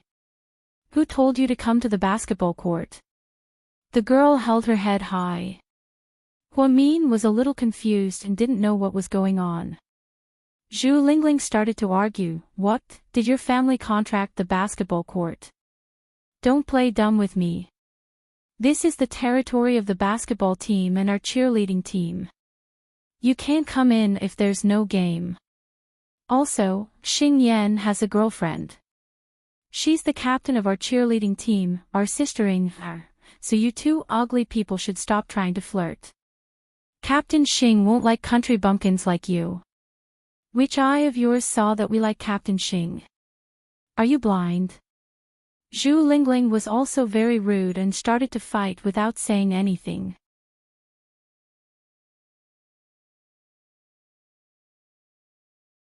Chapter 46-71. Huamin analyzed the girl's words and looked at the girls behind her. One of them looked more outstanding, but she looked at them with a gloomy expression. This cheerleader must have something going on with the basketball captain. When they went in just now, Zhu Lingling was staring at the captain's golden figure and drooling. She was afraid that someone misunderstood. Actually, Zhu Lingling might be a chatterbox, but she wasn't the kind of person who would easily fall in love with others. Since school started, she had received at least 80 love letters, if not 100. However, she didn't agree to any of them. Therefore, Huamin felt a little helpless about the group of people's inexplicable hostility. Indeed, the third-year girls had been in school for a long time, so it wasn't strange for them to bully the newcomers just because they were older. Who are you talking about? Do you have a death wish? The girl wasn't polite at all. She went up and grabbed Zhu Lingling's hair. Zhu Lingling was also very fierce. She reached out and tore off the girl's shirt. Seeing the two of them fighting, Huamin couldn't just sit back and watch. She wanted to pull the two of them apart. However, the 4 or 5 girls behind her suddenly ran up and started fighting with the two of them. Huamin saw this and felt that this wouldn't do. She immediately joined the fight with Zhu Lingling. Huamin didn't learn taekwondo, nor did she know any martial arts. However, she was agile and had fast reactions, so she was very popular in group fights. The third-year girls were more vicious. One of the girls picked up a wooden mop from the side. She directly slapped Zhu Lingling's head. Huamin reached out her hand to stop it, then, she kicked hard and the mop broke into 2. Then, Huamin quickly picked up the mop from the ground and pointed it at the cheerleader's face. I'm sorry, hurry up and get your people to help. Otherwise, I might accidentally scratch your face, and then you won't be pretty anymore. How dare you? The girl was furious. Huamin didn't say anything. He moved the mop forward, and the girls screamed in fear, "Stop fighting." Sistering, Seeing that their boss had spoken, the girls immediately stopped. Stop fighting. Let's go. Security will be here soon. Seeing that she didn't gain any advantage, the girl didn't want to continue. Most importantly, Huamin felt that if this continued, the two of them wouldn't be able to escape. If she didn't give the order, she would have to teach this cheerleader a lesson. Fuck, don't run. Keep fighting. Coward. When Zhu Lingling fought, she really didn't care about her life. One of them could fool several of them, and then they would fight and bite each other like shrews. Huamian didn't know whether to laugh or cry. After the women left, Huamin helped Zhu Lingling up. She was in a sorry state. Her hair was torn and messy, and there were footprints all over her school uniform. Huamin threw down the mop and sighed slightly. Let's see if you'll still come to see the captain of the basketball team in the future. You're just sitting at home, but trouble is falling from the sky. It was really a disaster for no reason. Huamin wanted to continue lamenting. He thought that Zhu Lingling would be obedient, but she got even more excited. Fuck, I only wanted to look. These little bitches are too much. Now, I'm going to do it for real. Then, without waiting for Huamin to stop her, she limped toward the door of the basketball team's locker room. Is Xing Yan here? Come out. Zhu Lingling let her long hair fall over her shoulders. She took off her school uniform and yelled at the men's locker room.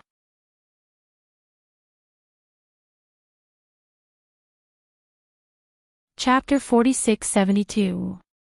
Hearing this, Xing Yan came out with the entire basketball team behind him. Including Qin Chu and Gao Ran. Hey, isn't this woman from your class? Gao Ran whispered as he glanced at Qin Chu. Qin Chu didn't say anything. He glanced at Zhu Lingling and then at Huamin behind her. He saw them on the basketball court just now. However, their eyes were always on the captain. Needless to say, Qin Chu was disdainful. He kept cursing Huamin in his heart for not having good taste. She actually liked the big black bull, Xing Yan. I'm Xing Yan, and you are. The captain of the basketball team had just changed into casual clothes and looked at the girl in front of him with a confused expression. Grade 1, Class 1, Zhu Lingling. Oh, hello, what's the matter? In front of so many people, Xing Yan couldn't directly flirt with the girl. However, he had to admit that the girl in front of him was very flirtatious. Her long hair fluttered in the wind, and she had a slim waist and long legs. Do you want to date me? As soon as Zhu Lingling said this, the crowd went into an uproar. Huamin covered his face with both hands. He really wanted to shout, I don't know this crazy woman. Everyone whistled and cheered at the side. Hey, Captain, she's your fan. Captain, you're in for a treat. A few basketball players began to tease Xing Yan. His face instantly turned red. Hey, don't joke around. This kind of joke isn't funny. Zhu Lingling was straightforward. She reached out and flipped her long hair. Her movements were as seductive as they could be. To be honest, Gao Ran was a bystander. Even as he watched, his heart was rippling. Qin Chu's gaze fell on Huamin, who was covering his face with both hands 3 meters away. He had never seen her so embarrassed before. He suddenly felt that it was very funny. I'm not joking, really, I know you have a girlfriend. That cheerleader or something. But that girl looks so submissive. Do you really want to date her? Isn't it boring? Why don't you be with me? I promise you'll be happier. Zhu Lingling was willing to say anything for revenge. All the men were dumbfounded when they heard her say that she was old.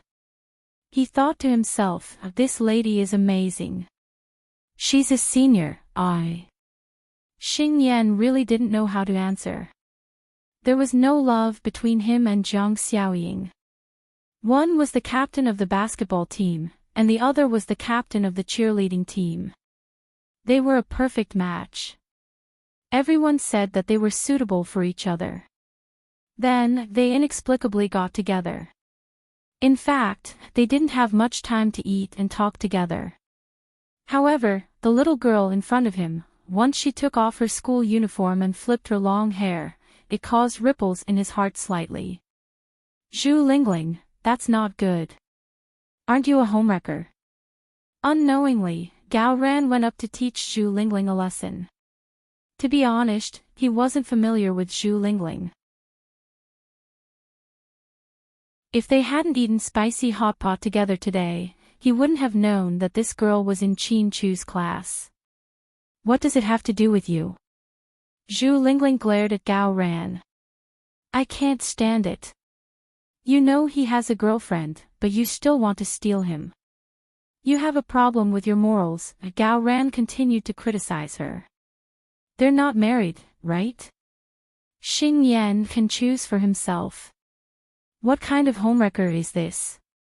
What kind of morals is this? Damn it.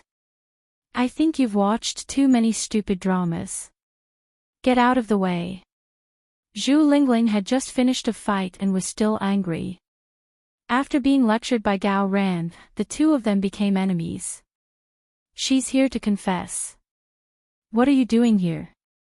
Are you here to liven things up? Qin Chu walked over to Huamin and whispered to him.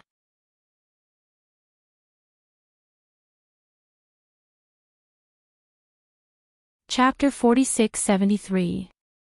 When Huamin heard the voice, he immediately lowered his hands.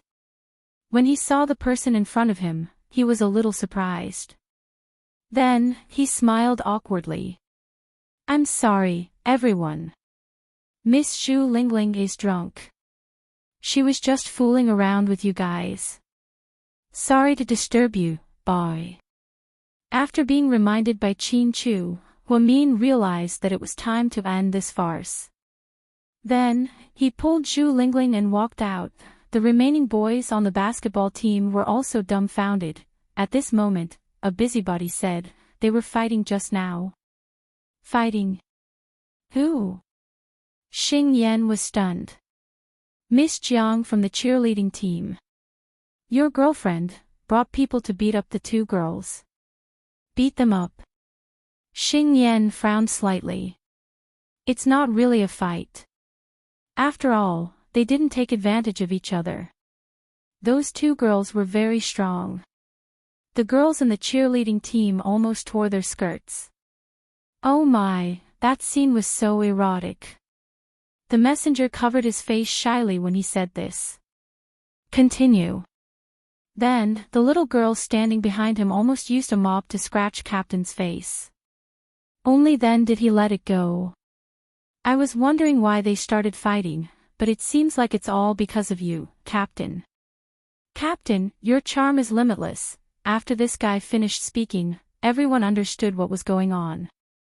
It turned out that the two groups of girls were jealous of each other. However, the girl called Zhu Lingling just now was really pretty and she was an interesting person.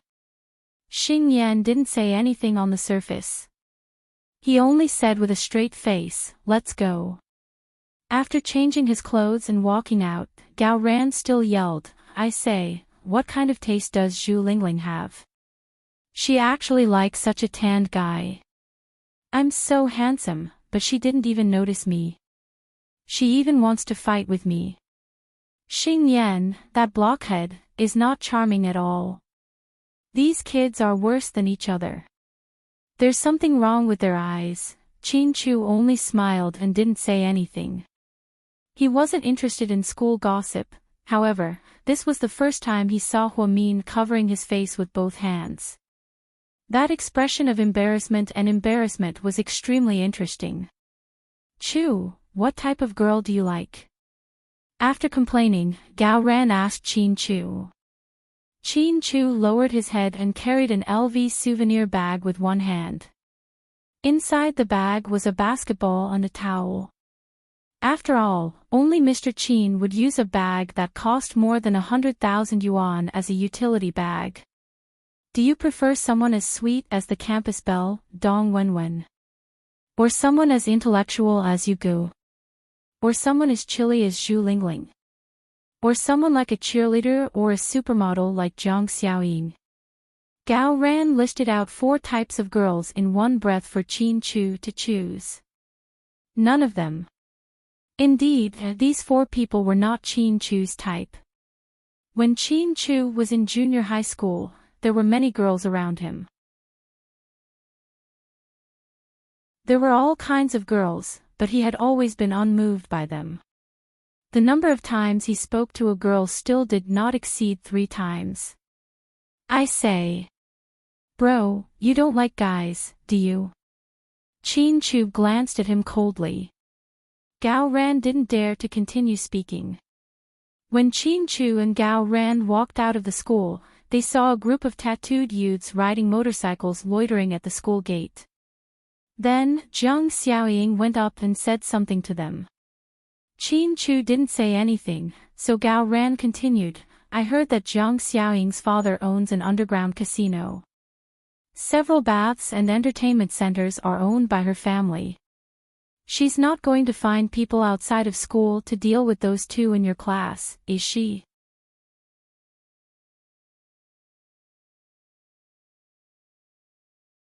Chapter 46-74.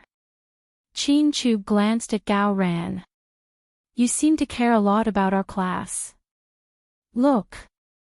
I'm your best friend, right? Gao Ran put his arm around Qin Chu's shoulder and smiled. But you don't seem to care about me, ahem. I'm actually interested in the top student in your class, Gao Ran lied. You're such a shallow person.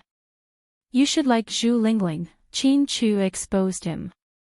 Gao Ran immediately became nervous. Nonsense, Zhu Lingling is so vulgar. If I like her, it'll be so tasteless. Qin Chu smiled slightly and stopped teasing Gao Ran. Before he left, Qin Chu didn't forget to look at Jiang Xiaoying and the people outside of school. In the evening, after dinner, Huamin and Jixin sat under a big tree in the yard and read a book. Jixin wasn't as smart as his sister, so he had to be watched when he did his homework. Huamin held a small wooden stick and read a novel while watching Jixin. Whenever Jixin was distracted, she would hit him without hesitation. Sis, yeah. What novel are you reading? It's none of your business. Just do your homework. Jixin shrunk his neck when she hit him with the wooden stick. Sis, I'm so jealous of you. You don't have to read or study, and you do so well in the exams. God gave it to me, I can't help it, Huamin said proudly. She only dared to be so arrogant in front of Jixin. Sis. I heard, there are a lot of rich second-generation heirs at Second High, right? Yeah, Huamin said lazily. I heard that there are luxury cars parked at the gate every day. Are there Lamborghinis and Maseratis? Yes, have you seen anyone drive a Bumblebee? It's the Chevrolet Camaro from Transformers. That's my favorite car. It's so cool. The more Jixin spoke, the more excited he became.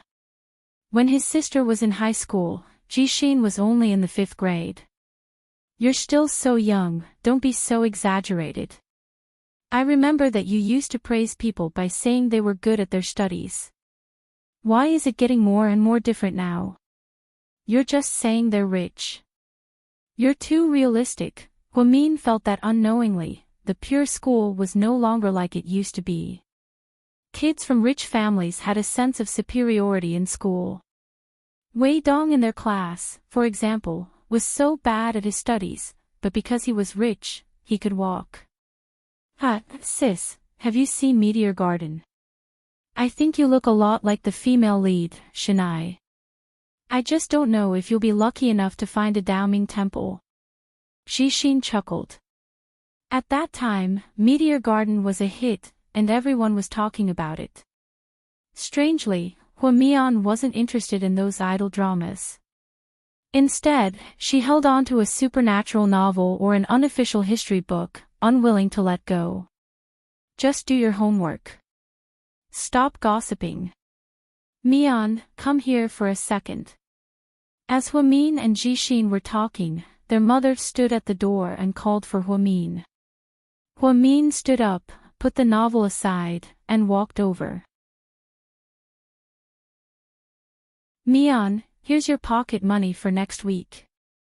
Yang Meirong took out 50 yuan and put it in Huamin's hand. She was a day student, so her cafeteria meal card was charged regularly. The 50 yuan her mother gave her was her pocket money for next week.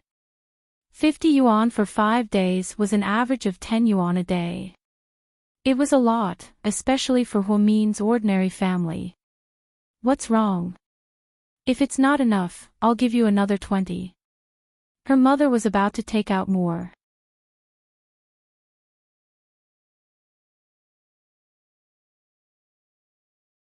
Chapter 46-75. Mom, no, I have enough. I can't spend it all. Don't give me any more. We have a lot of things to spend money on. Then your pocket money won't be a problem. Mian, just focus on your studies and study abroad. Make me proud. Let the whole family see how I educate my daughter. At this time, young Meirong was still sulking at Huamin. Huamin understood her mother's feelings. Huamian's heart felt heavy as she held on to the 50 yuan. Uncle Jing worked hard for the family, and her mother was the only one taking care of her and Jixin. It was really not easy. Mom, I will definitely study hard. Other than making a promise, Huamin didn't know what else to do. In fact, she never thought that being more talented than others was a big deal. Huamin was still a little worried about the future. She came from an ordinary family, and there seemed to be no other way out other than to go to university. She wasn't like those rich second-generation heirs who could take over the family business after graduation. In fact, Huamin didn't want to go to second high in the first place. She had long heard that second high was full of rich people, and the difference in what they ate and what they used was like heaven and earth. It wasn't that she felt inferior, but she felt that she might be out of place with those people. The principal and teachers of second high were very sincere and didn't hesitate to put down their status to visit her 3 times. In the end, Huamin went because of the high scholarship. All these years, her mother had saved it in the bank and was earning interest. Her life seemed to be much better than before. The next morning, because it was Friday, Huamin was in a particularly relaxed mood. On Saturday and Sunday, other than helping her mother with the occasional housework at home, she often went to the nearby mountains to pick mushrooms and wild vegetables. She had a lot of fun. When she was tired, she would eat the bread and water she brought. At that time, her stamina seemed to never run out. The classes on Friday were more relaxed. After the cultural class in the morning, there was music class, physical education class, and self-study class in the afternoon. These classes were the favorite of the bad students because they basically had no classes. They could sleep and play whenever they wanted. Some boys even secretly climbed over the wall to go to internet cafes and game arcades. At that time, there was no WeChat, and the students' phones were very old. They could only make calls and send text messages. Moreover, it was very expensive. Only a few rich second-generation heirs like Qin Chu would use advanced mobile phones that could surf the internet. Mian, let's go out and play later. Where to? Playing billiards and surfing the internet. Anything is fine. Zhu Lingling said. Let's not go. There's a lot of money there. Huamin thought that if he went to those places, he would definitely have to spend money. His pocket money was limited, so he decided not to go. I have money. I'll treat you. No. Look.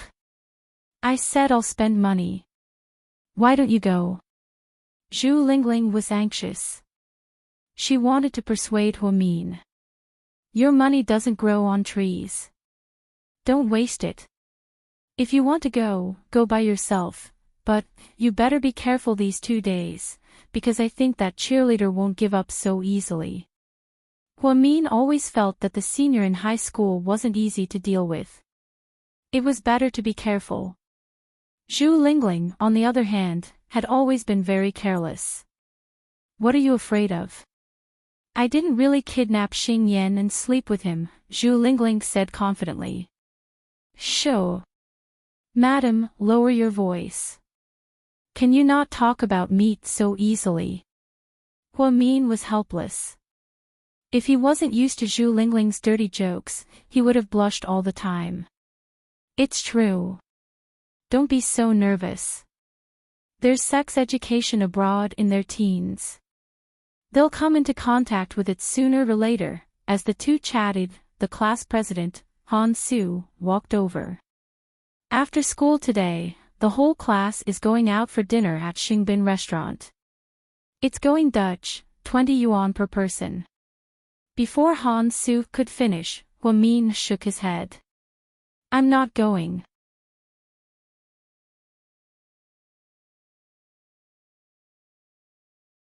Chapter 4676. Han Su didn't expect Huamin to refuse so directly. Therefore, he was slightly surprised. Why? Huamin, is she in trouble? Yeah, she's in trouble. 20 yuan per person is too much. Can't the two of us not go? Zhu Lingling smiled. Ah. Han Su was in a dilemma. After all, going Dutch was the fairest way. Besides, 20 yuan per person didn't seem to be a lot for high school students. In fact, Huamin didn't care about the 20 yuan. After all, her mother had just given her 50 yuan as pocket money last night. She didn't want to go because she didn't have a good relationship with her classmates. Okay, I'm just kidding. Mian isn't refusing to go because she's short of money. She won't go, and I won't go either. Zhu Lingling was determined to go with Huamin. If Huamin went, she would go. Huamin, it's been a long time since school started. After you came, we haven't had much time to interact with you. You can take this opportunity to get to know them. Then you can teach them some learning methods. After all, if our class does well, everyone will be proud. Han Su was good at speaking in a bureaucratic tone, so he was really suitable for the position of class president. Huamin still shook his head. Forget it, class president. I'm really not suitable for this kind of occasion. You guys go and have fun. Then, Huamin took the badminton racket and pulled Zhu Lingling to play badminton. Han Su didn't know what to feel. He felt that Huamin was a person who was difficult to get close to. He always had an unapproachable aura. He was no stranger to this feeling. Because he had seen the same feeling in Qin Chu. Only 3 people in the class didn't attend this party. Qin Chu, Huamin, and Zhu Lingling. Zhu Lingling was actually quite popular, but she refused to go because she and Huamin were inseparable. As for Qin Chu and Huamin, Han Su felt that both of them were weirdos. After school, the students who were going to the gathering all waited at the entrance and then went to the restaurant together. Qin Chu stayed behind to play basketball with Gao Ran. Huamin and Zhu Lingling were intercepted in the school. She didn't know how those people got in. But, near the basketball court, 5 or 6 men surrounded the 2 girls. In fact, Zhu Lingling was not looking for the basketball captain. She was just fooling around yesterday. She planned to cross the basketball court with Huamin to the other door and then go to Axayan to eat ramen.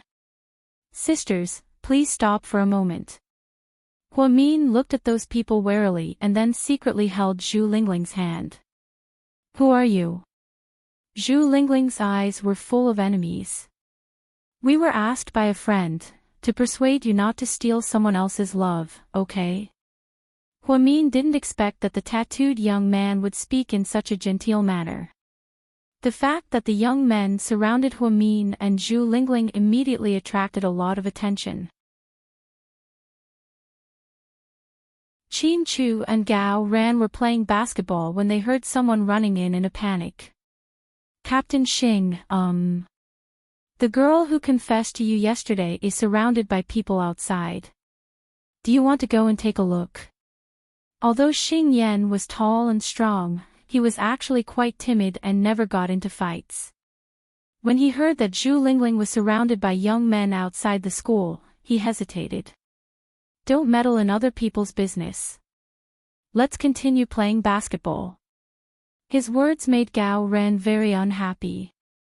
Captain, the girl did it for you yesterday. Don't you want to go and take a look? What if she was beaten up because of you? Don't you feel guilty? Gao Ran looked at Xing Yan and said sarcastically.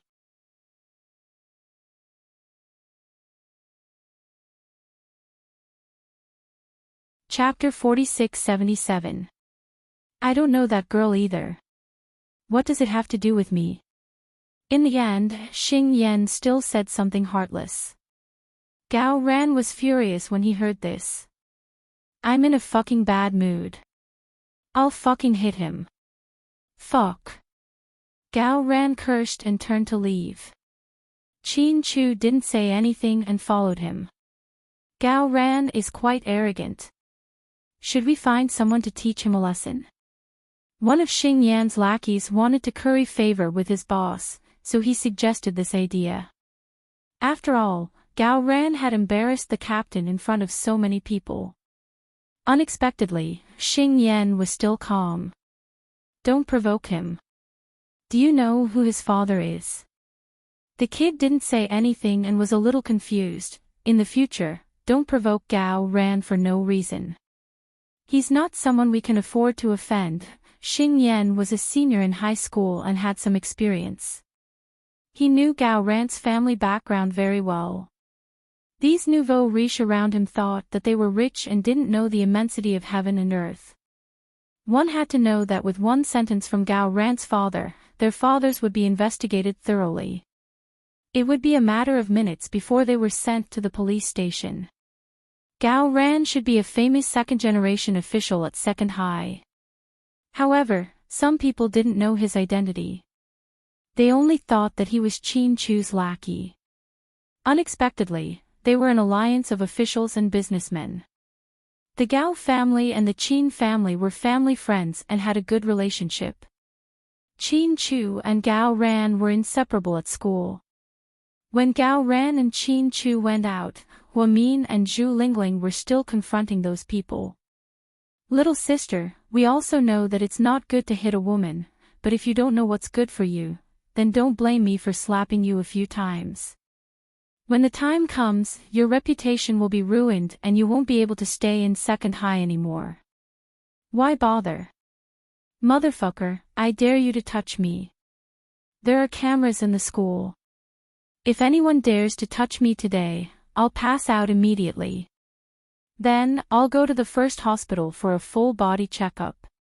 I'm not afraid to tell you that I have allergic asthma. Once it acts up, I'll have to stay in the hospital for 3 months or even half a year. You guys better prepare a huge amount of medical fees. It's okay if you can't afford it. You can go to the police station and stay there. I heard that the bento boxes are pretty good. Zhu Lingling's arrogance really made Gao Ran's eyes light up. Previously, he only thought that Zhu Lingling did not know the immensity of heaven and earth just because she was a little beautiful. Now, it seemed that this woman was quite smart. After Zhu Lingling finished speaking, those young men did not dare to act rashly. Hua Min patiently explained, my friend didn't mean to steal someone else's love. It's just a misunderstanding. Why do you have to make things difficult for two girls like us? Bullshit, our friend was wronged. We definitely have to stand up for him. You two little bitches. If we don't teach you a lesson today, you really think that we won't dare to touch you? The leader of the group, a man with dyed blonde hair, seemed to be a little angry. Perhaps he had been instructed by someone, so if he did not do something, he would not be able to explain himself. Therefore, that person took the initiative to step forward and stretched out his hand to push Hua Min. Hua Min's reaction had always been very fast. Before that person could touch him, he had already taken a few steps back. That person missed, stumbled, and fell to the ground in a dog-eat-dog posture. When Hua Min retreated, he suddenly felt as if he had bumped into something. When he turned around, he was surprised to see Qin Chu's handsome face that angered both men and gods. Qin Chu stretched out his hand to support Hua Min's arm. Because it was summer, the warmth of his palm directly transmitted to her exposed arm. Their skin was so close that in an instant, the two of them looked at each other. There seemed to be some complicated emotions in their eyes.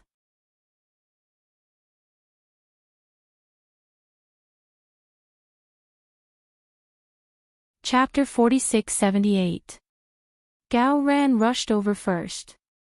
He walked to Zhu Lingling's side and looked around at the young men surrounding them. Io, what's going on? A group of men bullying two female students. Brat, mind your own business, one of them threatened Gao Ran angrily. Why can't I care? They're my classmates. Gao Ran deliberately moved closer to Zhu Lingling. Why are you here? Zhu Lingling lowered her voice and looked at him sideways. A hero saving a damsel in distress, Gao Ran said. Zhu Lingling was speechless. Only Gao Ran would be able to say such a lame line. Are you okay? Qin Chu asked Hua Min. Hua Min shook his head. Qin Chu then walked to Gao Ran's side. This is a school. You outsiders can't come in, and you can't bully our students. Hurry up and leave. Chin Chu didn't like to talk nonsense like Gao Ran. He explained the situation very concisely. Unexpectedly, those people didn't know what was good for them at all. At this moment, more and more people gathered around. Even the few cowards from the basketball team were standing behind the crowd and watching. Gao Ran's morale was greatly boosted. Didn't you hear what my brother said? Hurry up and get out of here. Gao Ran scolded. You two brats, do you want to die? One of them was scolded by Gao Ran and couldn't hold back his pride, so he rushed up. Gao Ran pushed Zhu Lingling behind him without hesitation, then, he rushed up and started fighting. Chin Chu and Gao Ran attacked almost at the same time. 2 against 5, although they were at a disadvantage in numbers. However, in less than 5 minutes, the 5 of them all fell to the ground. Gao Ran and Chin Chu had a rare tacit understanding. The 2 of them attacked extremely quickly, and Chin Chu was very ruthless. Hua Min saw it very clearly from the side. For the first time, she felt that something in her heart seemed to be in a mess. At this moment, a red-haired guy who was lying on the ground got up unwillingly. He took out a dagger from somewhere. He stabbed Chin Chu's abdomen. Be careful, Hua Min was a little nervous and blurted out. Chin Chu didn't panic and grabbed that person's arm tightly. Then, he pulled. Instantly, a scream echoed throughout the basketball stadium. The surrounding people who were watching couldn't help but frown. That kind of pain was really painful to watch. Then, the school's security on their way over, they took the 5 young men. She looked at Chin Chu and Gao Ran, there wasn't even a speck of dust on them. Then, everyone dispersed. There were only 4 people left at the entrance of the basketball court. At this moment, the sun on Vasis. Hua Min looked at Chin Chu and wanted to say something. Before he could say anything, Gao Ran walked up to Zhu Lingling. I saved you just now. How are you going to repay me? Zhu Lingling's face darkened, then, she gritted her teeth and asked him word by word.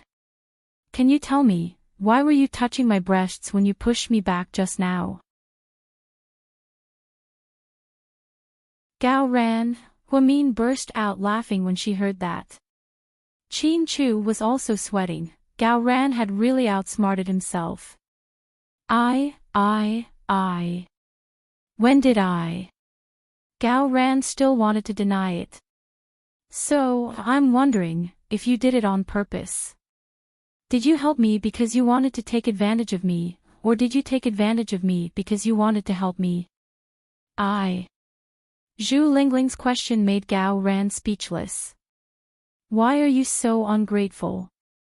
The 2 of us helped you, and you're suspecting us. But you touched me, that's the truth. Zhu Lingling's face was still dark. Hua Min took the initiative to break the silence. Why don't we go to Oaxayan's ramen?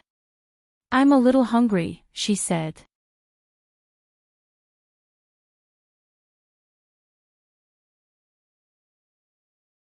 Chapter 46-79.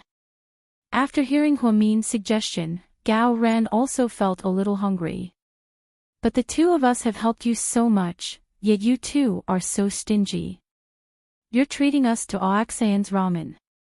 2 yuan for a bowl of noodles and you're sending us away. Gao Ran was unconvinced. Hua Min glanced at Gao Ran and smiled. You're thinking too much. We're not treating. The 4 of us are splitting the bill. Gao Ran, Chin Chu, alright, you win. 2 yuan for a bowl of noodles and you want to split the bill with us. You're ruthless. Gao Ran finally understood why Hua Min, a straight-A student, was unpopular in class. He was simply a weirdo among weirdos. Hua Min's words made Chin Chu laugh. Then, the 4 of them passed through the basketball stadium and went to Oaxayan's ramen from the side door. Perhaps they came out too late, so there were very few students in school. When they entered Oxyan's ramen, there was only one other table of customers besides them. It was much quieter than usual. "Boss, 4 bowls of beef ramen," Huamin said. "Boss, I want an extra 10 yuan for beef," Gao Ran said. "You'll pay for it yourself." Zhu Lingling looked at him. "What else can I do? If I expect you to pay for me, then it'll be too late." Gao Ran felt that he and Zhu Lingling might have been enemies in their previous lives. When they met, other than fighting, there seemed to be nothing else to do. Perhaps it was because they were too hungry, but the 4 of them ate in a very lively atmosphere. They tacitly didn't speak and ate mouthful by mouthful. In the frozen air, there was only the sound of noodles being eaten in unison. The boss looked at this group of cute high school students and was in a good mood. He even gave them his own tomato brisket soup for free. When it was time to pay the bill, Huamin actually had to pay. He said that he wanted them to split the bill, but it was just a joke. She wasn't that ignorant. If it weren't for the help of these 2 boys today, she and Zhu Lingling might have been in some trouble. At least, they wouldn't have been able to get away so quickly. Unexpectedly, Huamin was just about to get up. Qin Chu took out his wallet and elegantly took out 100 yuan. "Boss, the bill please." "Wow, a local tycoon is treating us. Then I want to eat another bowl," Zhu Lingling said happily. Gao Ran glanced at her. "Can you not be so shameless? As a woman, you have to be reserved. I like to be unreserved." "So what, are you going to bite me?" "I'm not a dog, I can't be bothered to bite you. Besides, you look poisonous. I'm afraid that if I bite you, I'll be poisoned to death." They were still bickering. Huamin noticed that Qin Chu's wallet was black and plain. There was no pattern at all. When he opened the wallet and folded it, there was a secret logo inside. This was a very luxurious and low-key brand called BV. Compared to Louis Vuitton, this brand had more of an emotional appeal. Seeing his low-key personality, Huamin's impression of him increased by a few points. "How are you 2 going back later?" Gao Ran ignored Zhu Lingling and asked Huamin. "Let's take the bus. I don't have time to go to my house. I'm planning to transfer. Why don't you stay at my house?" Zhu Lingling invited when she heard that Huamin wanted to transfer. Huamin shook his head. "It's okay. It's not that late. I'll walk slowly. Anyway, it's my rest day tomorrow." "Where do you live?" Qin Chu asked her. "Eastern Suburbs Commoner District." Everyone thought that Qin Chu would say, "Why don't I send you home?" Even Huamin thought that this boy wouldn't ask where he lived for no reason. Unexpectedly, Qin Chu glanced at Gao Ran and said, "You send her back." "Me? Why me? It's not on the way." Gao Ran was puzzled. "Isn't your grandma's house in that direction too, Gao Ran?" "Huamin, I say, why are you torturing me when you're flirting?" Gao Ran didn't feel awkward saying it to his face.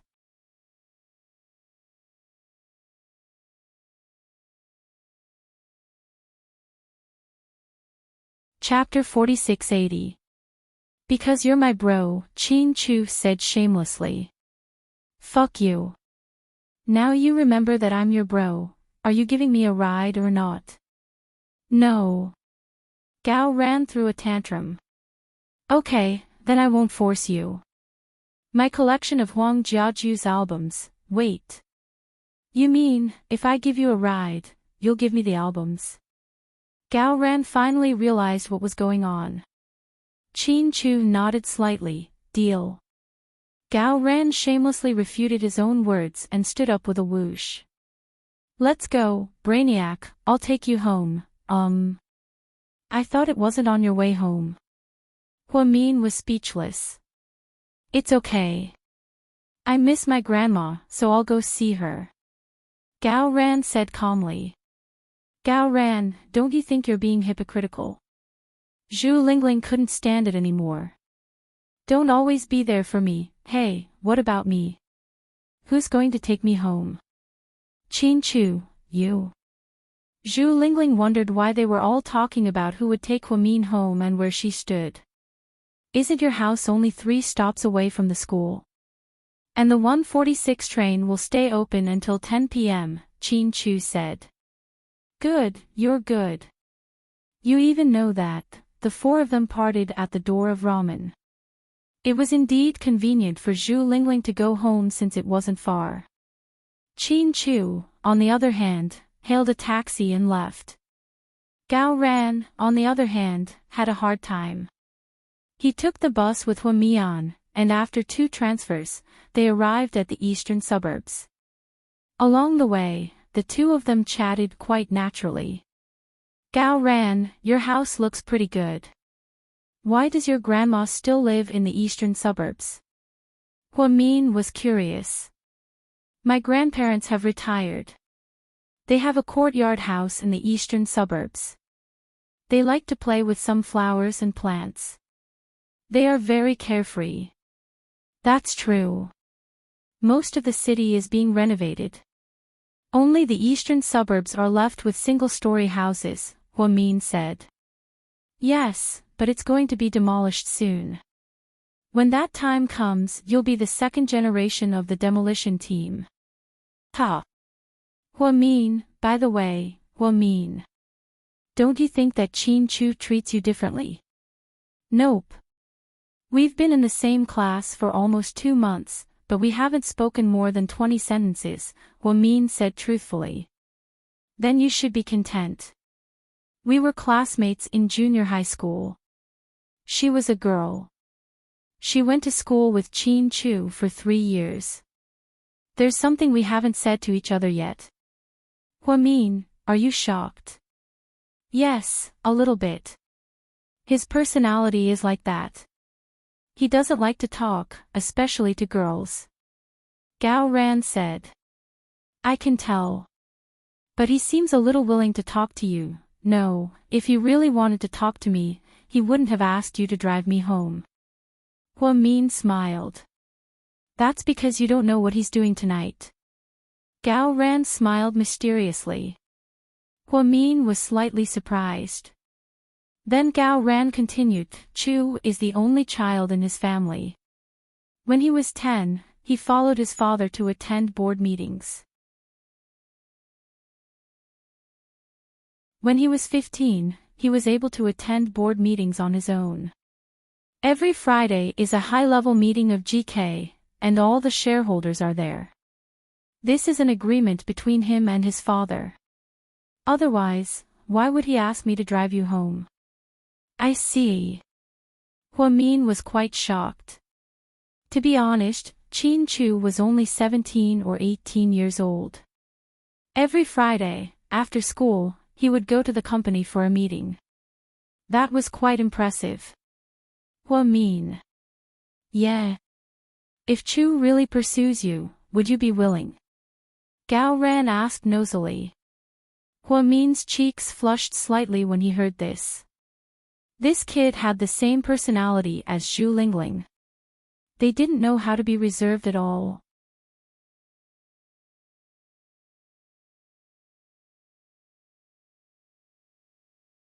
Chapter 4681. The night is pretty good tonight. Huamin raised her head and looked at the sky. She didn't respond to Gao Ran's words at all. Gao Ran didn't know why Qin Chu was interested in this weird top student. However, he also knew that it wasn't easy to get anything out of Huamin. They walked like this and chatted for a while. Almost all of it was unimportant. Huamin knew very well that it was because of Qin Chu that Gao Ran was willing to send her all the way home. Therefore, she naturally had to thank Gao Ran and Qin Chu. Huamin was puzzled. Shouldn't Qin Chu hate her? Before Huamin came to second high, Qin Chu had always been number 1. Now that Huamin was here, Chin Chu had become number 2 forever. Many students talked about it in private or tried to sow discord. However, Huamin never saw any hostility in Chin Chu's eyes. She had to admit that she was very happy about this. GK Corporation meeting room. After the meeting, Chin Chu's father didn't forget to ask his son. Chu, do you have anything to add? I don't think we need to bid against the whole corporation for the demolition project in the eastern suburbs, Chin Chu said. Oh. Tell me about it. Chin Chu's father looked at his son with interest.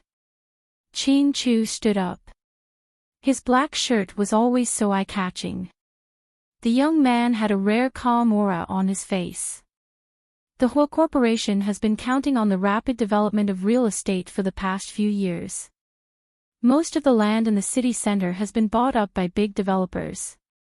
Although the government hasn't announced any plans for the future urban planning, it's obvious that the eastern suburbs will be a treasure trove. However, it won't be for the next few years. After all, the city's subways haven't been popularized yet.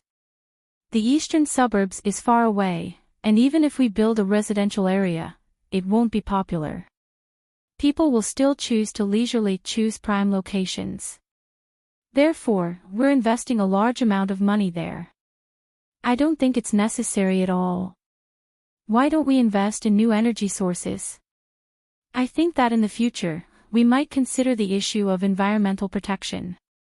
Coal, fuel, and the like, polluting energy sources might be replaced. After Chin Chu finished speaking, the other shareholders nodded. President Chin has a point. Chairman, I don't think we should follow the whole corporation and get involved in the construction of shantytowns.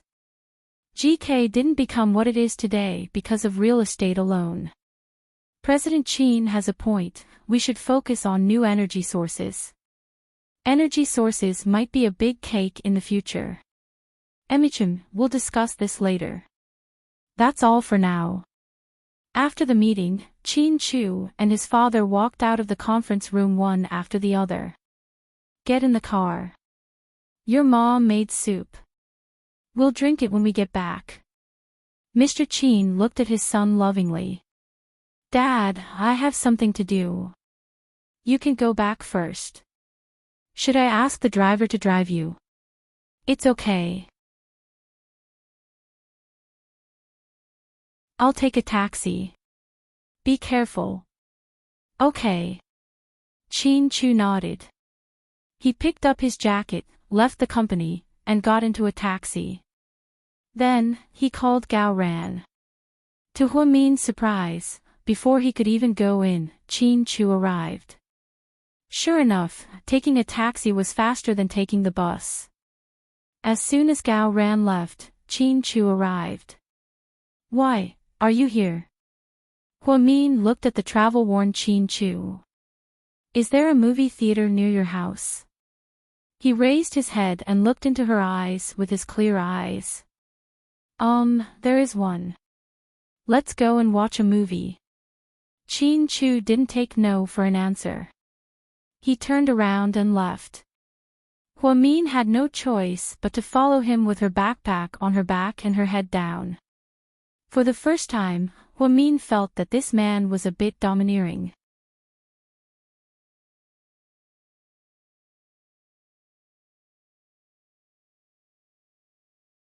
Chapter 4682.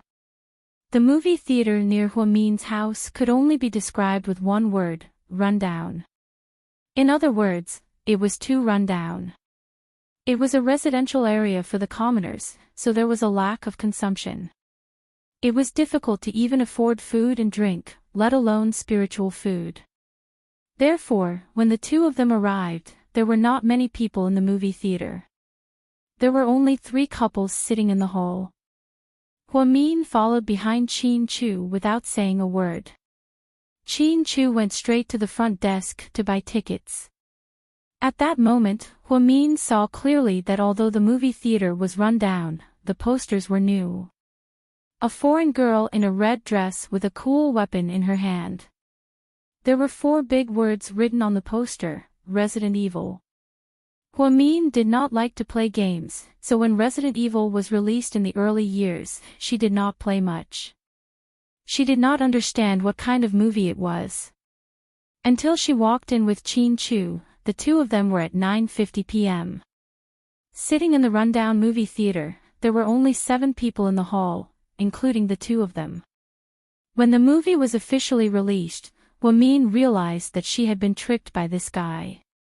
Because they did not prepare in advance, the name did not seem like a low-level horror movie. Therefore, Huamin had been watching it as a popcorn movie. She took advantage of the time when Chin Chu went to buy tickets. She also bought cola and popcorn.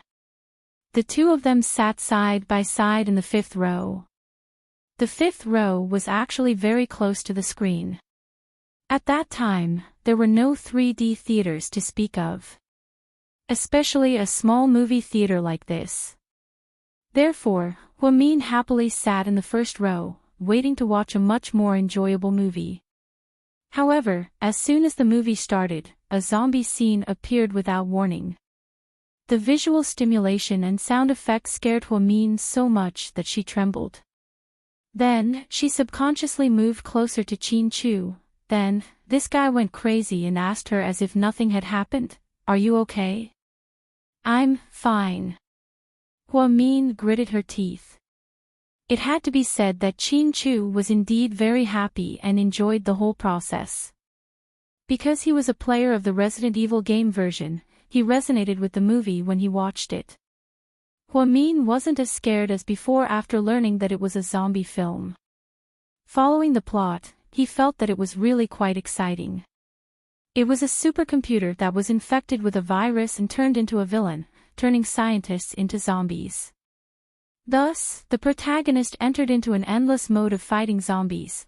This type of film was not popular in the country in the early years, so when it was first released, it was indeed very popular.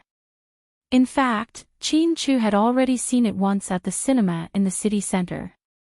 However, because she felt that it was very interesting, she decided to take Huamin to see it again. Of course, it was also a little prank.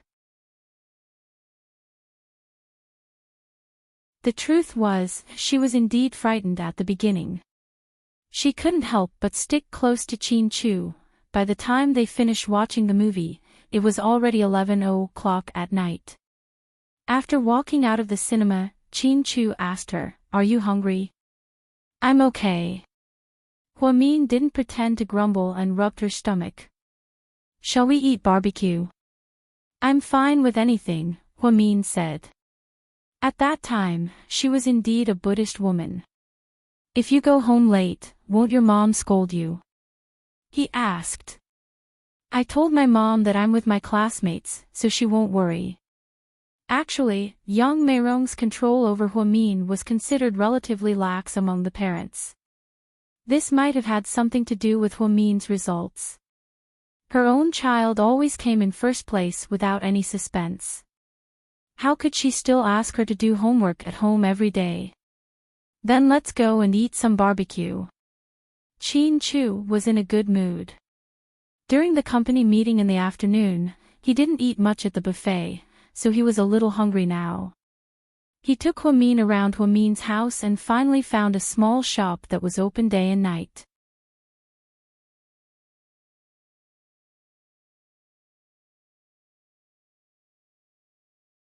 Chapter 4683. After the two of them went in and ordered some food, Chin Chu lowered his head and took out his phone. Huamian was still gnawing on the unfinished popcorn in her hand. "Zhu Lingling likes Xingyan." Chin Chu's sudden question surprised Huamin. After all, he wasn't the kind of person who liked to gossip. "No, it's just for fun." She likes to join in the fun. The more you don't let her do something, the more she likes to do it. Chin Chu put down his phone and glanced at Huamin. "It's best if it's not. You two should stay away from Xingyan. He's fine, but Jiang Xiaoying's family background is a bit complicated. Gao Ran and I happen to meet and can help you fight. Also, it's only on campus." If you get stopped outside one day, you'll be in trouble. Okay, I'll be careful. Huamin knew that Qin Chu meant well and reminded her and Zhu Lingling. She didn't know Jiang Xiaoying's background, but she believed that Qin Chu and Gao Ran should know. This was definitely not an alarmist talk. Besides, Zhu Lingling didn't like Xing Yan to begin with. She was just angry with the cheerleader. After chatting for a while, the skewers were ready. The two of them didn't talk much, so they tacitly ate the skewers as soon as they were served.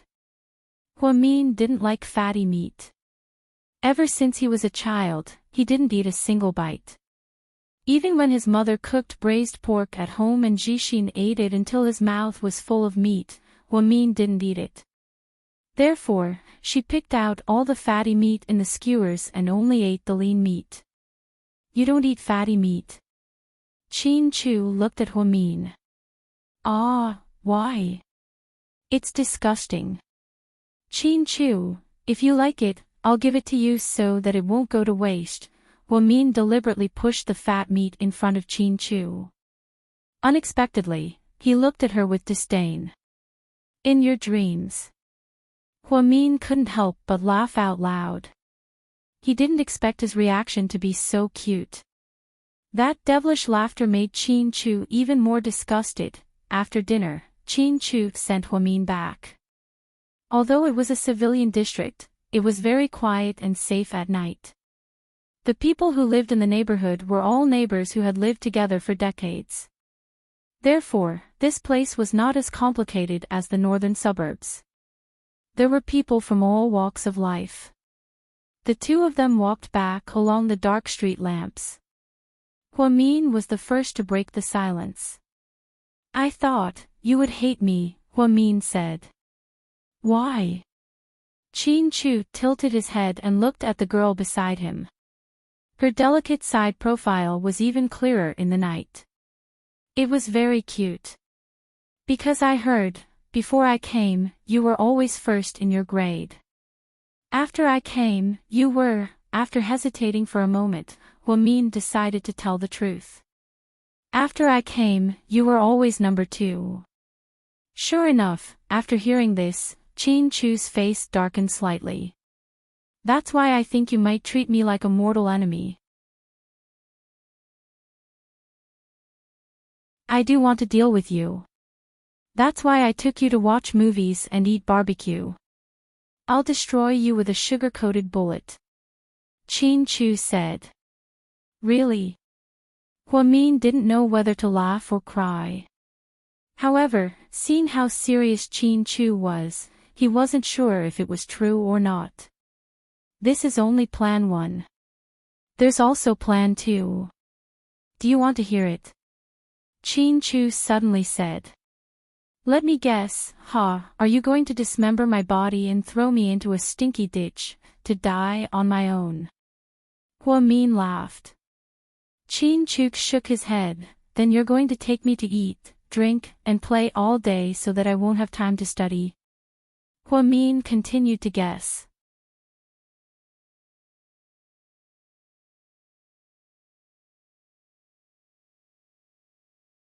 Chapter 4684. Qin Chu continued to shake his head. Forget it, I can't guess. Hurry up and tell me, what's plan 2? Qin Chu was silent for a moment before he said in a voice that was neither too loud nor too soft, date you and fall in love with you, then I'll fall in love with you and be addicted to your tenderness. My grades will plummet. Huamin continued to joke. Qin Chu shook his head again.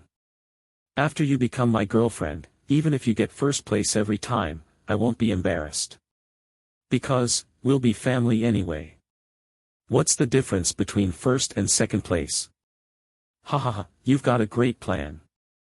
If I can't beat you, I'll bribe you, recruit you. Sooner or later, I'll assimilate you. We'll become family. Huamin laughed happily. After all, she admired Qin Chu's imagination and thought he was joking. Qin Chu didn't deny it, nor did he continue to explain. He just smiled slightly. The truth was, it was a long way from the barbecue restaurant to Huamin's house. It would take at least 20 minutes to walk. However, as the two of them chatted and walked, they felt like time passed by very quickly. They arrived in no time. When they reached the door, Huamin turned around. "I'm here." "Emichem, you're not going to walk back, are you? What are you thinking? It's 20 kilometers from your house to mine. Do I have to walk for 3 days?" Chin Chu was speechless. It's not easy to get a taxi here. You might have to walk for more than 10 minutes to get to Shergo Road. It's okay. Thank you for the movie and barbecue today." Emichem, Chin Chu nodded. "So, I've decided to repay you. I'll do fewer questions in the next monthly exam. I won't be too far behind you. I won't embarrass you too much." After speaking, Huamin ran in before Chin Chu could say anything. "Naughty." Chin Chu looked at her back and smiled warmly. He knew that Huamin's personality was not the kind of person his classmates had seen. He slept in all day, ignored everyone, loved to act cool, and was a top student. Huamin was just a little girl who was afraid of trouble, didn't want to fight against each other, and didn't want to make false friendships. Actually, his thoughts were very pure, even purer than draft beer. Beneath those perfunctory appearances, there was a genuine, laughing, and occasionally amusing little girl. Chin Chu liked it. He liked it very much. He didn't tell Huamin before Huamin came to second high. "When I first saw her interview on TV, I felt that this young lady would definitely be my wife in the future." Chin Chu didn't know where that strong feeling came from. Many years later, he realized that it wasn't love at first sight, and that it wasn't a spur-of-the-moment decision. It was only because it was fate that had accumulated over many, many years. When Huamin returned home, he walked quietly. He was afraid that he would wake up his mother and Jixin. However, he was still blocked by Jixin at the door. "Sis." "Oh my god, you scared me to death. Sis, you're back so late. Where did you go?" "I went out with my classmates." "Male classmates?" Jixin smiled evilly. "Don't talk nonsense. It must be. Sis, are you in a relationship?" Jixin asked mysteriously. "Talk your head." Lin Yiqian snorted. "Of course, otherwise you wouldn't be back so late. You smell like barbecue. Looks like you went for supper. You're finished, sis. If I tell Mom that you're in a relationship, Mom will definitely break your legs." "Jing Jixin, if you keep talking nonsense, I'll break your legs first. But if you buy me an ice cream cone, I might not tell your secret." Jixin secretly threatened his sister.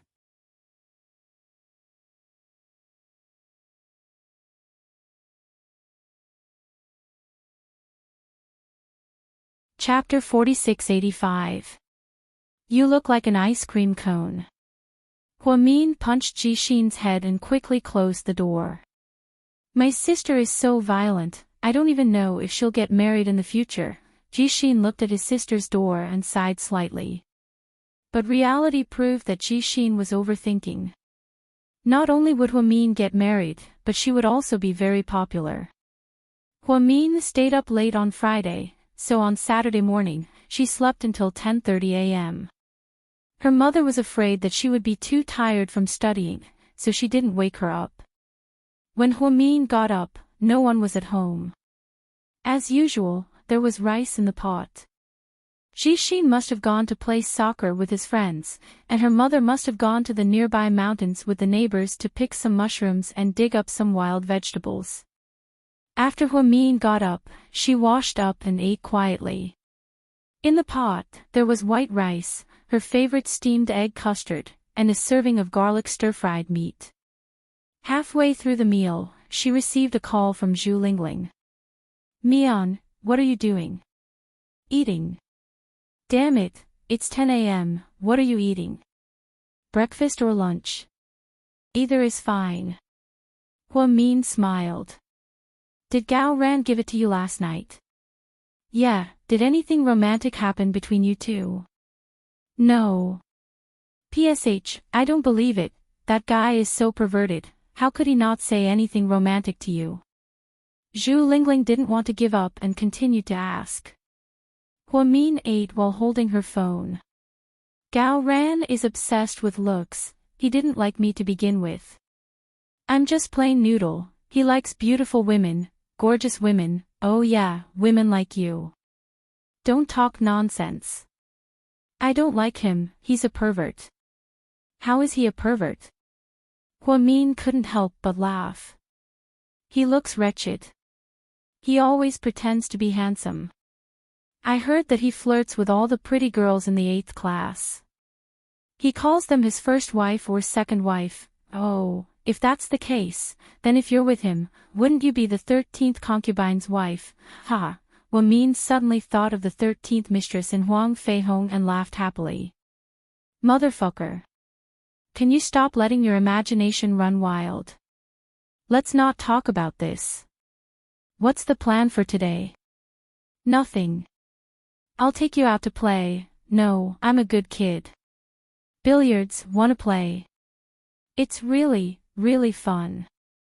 I just learned it from someone last week. There's a billiard hall near the school. It's really cheap. 20 yuan is enough for a day. No, 20 yuan is too expensive. I'll pay. I'm not going either. Oh.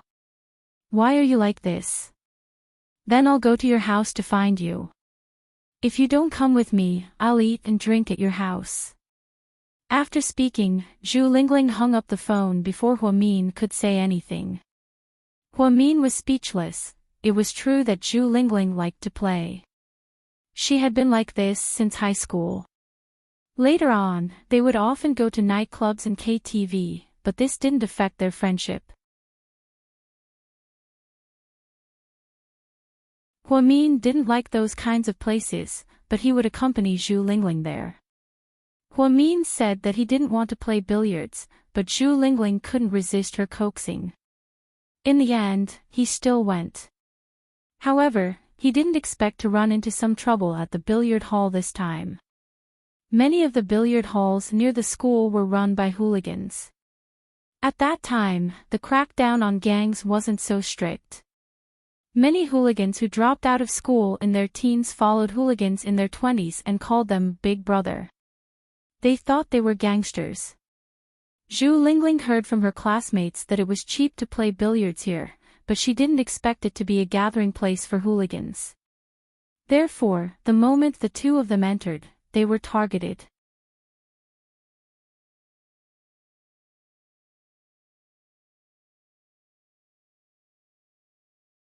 Chapter 4686. Min liked plain colors, so she always wore jeans, a white short-sleeved shirt, and a ponytail. Zhu Lingling liked bright colors, so she wore a bright yellow floral dress. Her long hair fell over her shoulders, and she even wore a headband that matched her dress. It had to be said that she was a beauty at first glance. She was the prettiest girl in Class 1, and she was also famous on the school's beauty rankings. Open the table. No matter what Zhu Lingling played, she was very open. As soon as she entered, she asked the 5 colleges to open the table. The innermost one is not bad. It's quiet. Min pointed at the innermost table. Okay. The two of them walked in. Min didn't know much about billiards, but with her talent, Zhu Lingling simply explained it to her and she caught the essence. The two of them began to play. After playing 2 rounds, they were quite addicted. They didn't notice that people on the second floor were already quietly talking about them. The 2 girls downstairs are not bad, especially the one in the yellow dress. She has big breasts and white legs. Ah, that's a famous beauty from our school. And she's in the experimental class. The experimental class is good. She's good at studying. I just want to find a girl who's good at studying to play with, Big Brother June, should I go down and call her up for you now? No need. Let them play first. We'll talk after they're done. The man called Big Brother June had a face full of pockmarks. He looked like a bird that would sprain its foot if it landed on him. His hair was dyed yellow, and he wore a black short-sleeved shirt with a skull on it. His jeans were torn, and there was a tattoo on his arm that looked like a top. Waiter, 2 bottles of soda. Zhu Lingling waved her hand. A 17 or 18-year-old boy immediately walked over with 2 bottles of soda. How much is it? Zhu Lingling asked. It's free. Big Brother June said that he's treating you guys to it. Big Brother June. Zhu Lingling was a little confused. She searched her mind but couldn't find anyone who knew this Big Brother June. You know him? Huamin asked her quietly. Zhu Lingling shook her head. Thank you for your kindness, Brother June, but I can afford it. Zhu Lingling took out her small and exquisite purse, took out 2 yuan from it, and stuffed it into the waiter's hand. At that time, glass bottles of soda were very cheap, 1 yuan a bottle. Zhu Lingling was better off than Huamin. She was the only child in her family, so she had more freedom in her pocket money. The waiter was in a difficult position. He didn't say much and took the money back to the 2nd floor. He seemed to have a few words with Brother June. After 7 or 8 rounds, the 2 of them felt a little tired. Mian, what do you want to eat? You've already treated me to billiards and drinks. I'll treat you to food later. Huamin knew that Zhu Lingling was richer than him. But as friends, it was better to reciprocate. After all, he couldn't always let Zhu Lingling spend money. Okay, then I want to eat hot and sour noodles and beef patties. Sure. Huamin smiled. These snacks were very cheap, and the ones near the school were even more cost-effective. So, Huamin touched the 50 yuan in his pocket with confidence. However, when the 2 of them put down their billiard cues and walked out, they ran into some trouble. Beauties, wait a minute. Zhu Lingling and Huamin both turned around. You two, our boss, Brother June, wants to meet you. Your boss? We don't know him. Zhu Lingling said. Yes, it's because we don't know him that we want to meet. Brother June is very famous around here. If you two become friends with Brother June, you can come and play for free in the future. Forget it, let's go. Huamin held Zhu Lingling's hand. She didn't want her and Lingling to interact with these young men. It wasn't because she was prejudiced, but because she felt that as students, it was better not to have too complicated social relationships.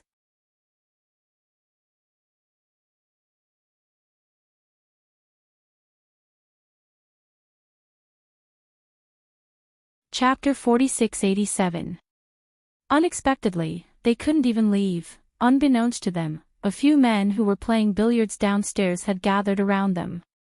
6 or 7 of them surrounded Huamin and Zhu Lingling. This sense of crisis was different from the last time they were in school. The last time they were in school, so nothing could have happened. But this time, they were outside of school, and it was the weekend. No one would meddle in their business. Huamin thought to himself, oh no, there's trouble, pretty lady, don't be so rude. Our boss appreciates the 2 of you. If you don't give him face, our Brother June will be very angry. What do you mean? Are you forcing us? Zhu Lingling was very angry. You can't say that. It's fate that the 2 of you came here today. Since it's fate, isn't it good to be friends? I'm not going. I don't believe that you won't let us go forever. Zhu Lingling's temper was very stubborn. Where's your boss? I want to talk to him. Huamin glanced at the few minions calmly. The boys probably didn't expect Huamin to say this. They looked at each other. Why aren't you calling your boss down? Zhu Lingling glared at them. Then, one of the minions ran up and called the guy called Brother June down. When the guy called Brother June came down, his eyes never left Zhu Lingling's thighs. He looked like a pervert. In fact, there were very few young people who valued friendship and loyalty. Most of them were like gangsters on TV. Many of these people took advantage of their hooligans' temper and took liberties with students. Some even seduced high school girls and made them pregnant.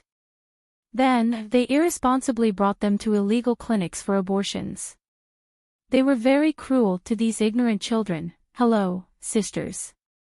Brother June said with a smile, holding a cigarette in his hand. You're the boss here? Hua Min asked him. Yes. So you kept the two of us because you wanted to be friends. That's simple. Hua Min asked directly. The man called Brother June looked at Zhu Lingling. To be honest, I'm very interested in this little sister of mine. I want to be boyfriend and girlfriend. Young people in this kind of society were very shameless. The first time they met, they wanted to be boyfriend and girlfriend. What's the difference between this and those bandits in the mountain villages in ancient times? Isn't this kidnapping women? What if my friend doesn't want to? Hua Min asked. After Hua Min asked this question, Brother June laughed. The surrounding hooligans also laughed. There's never been a woman that I don't like. Brother June seemed to be very confident. Motherfucker. I just don't want to, can you kill me? Zhu Lingling had a bad temper. She was furious when she heard what others said. Hua Min pressed down on her hand, indicating that he would not let her continue to be angry. So, if my friend doesn't agree, we'll be in trouble, right? Brother June glanced at Hua Min with admiration. Little girl, you're very smart. How about this? Since you've been around for so long, you're considered a reputable person, then you should have heard of someone. Oh. Who? Brother June was also interested when he saw that Hua Min wanted to mention someone. Hua Xiqian. Do you know him? Hua Min asked him. Hearing Hua Xiqian's name, Brother June and the hooligans beside him were shocked. You know Hua Xiao? Take note that the person called Brother June politely addressed him as Hua Xiao. Hua Min wanted to take a gamble, but he didn't expect it to really work. In fact, Hua Min and Hua Xiqian had only met less than 3 times.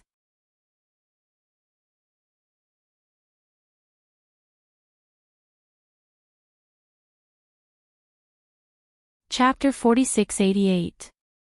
However, Hua Min was smart because she knew how to make good use of people.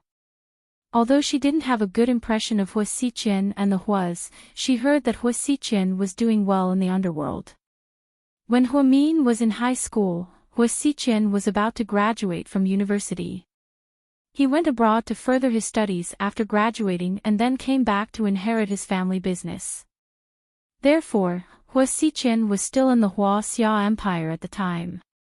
He was studying at a famous university in the country. Although his character was questionable, Hua Xiqian was undoubtedly a straight-A student. Yes, Hua Xiqian is my friend. Hee, little girl, you're not lying to me, are you? You have a mouth, so of course you can say whatever you want. This big brother June was quite cunning.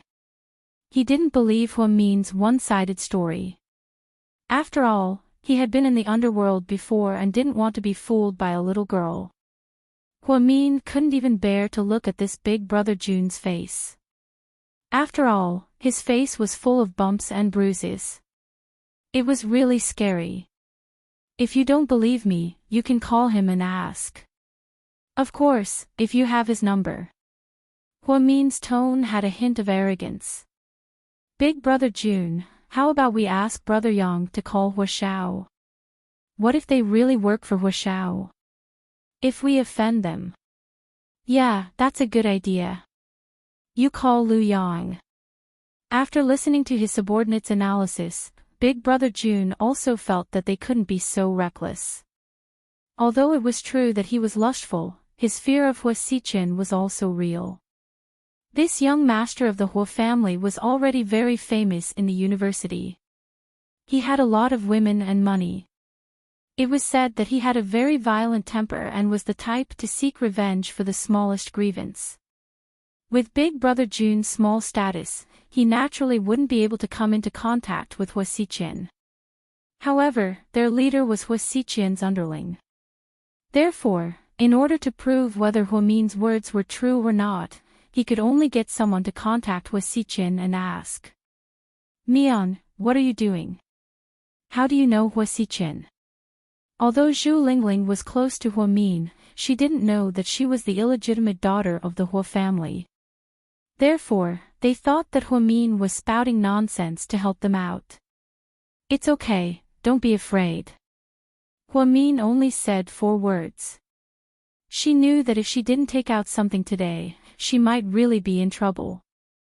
Of course, she had originally planned to let Qin Chu come, but there were too many people here, and these gangsters did not hold back.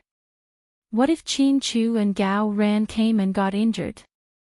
After thinking about it, she decided to use Hua Xichen as a shield first. At that moment, Hua Xichen was flirting with girls in a cafe. He hugged an innocent junior from university and kissed her. When he received the call, he thought it was a prank. Really? That girl said she knows me. She said she's my friend.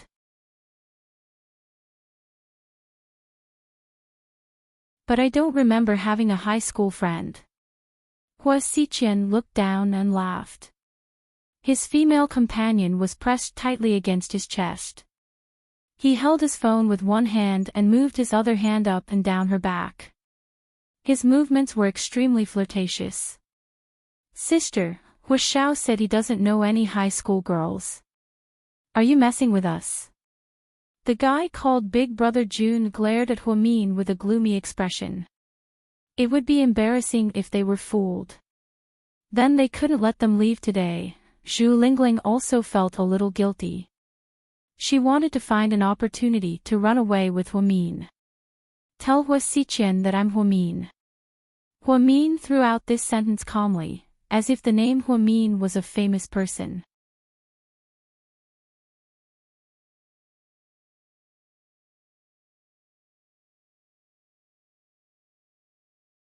Chapter 4689.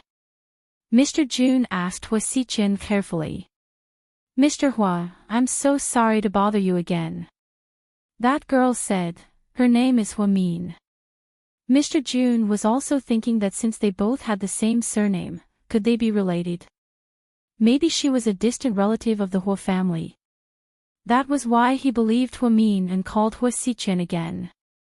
Of course, Hua Xichen might not even know who he was. Hua Xichen's face changed when he heard Hua Min's name.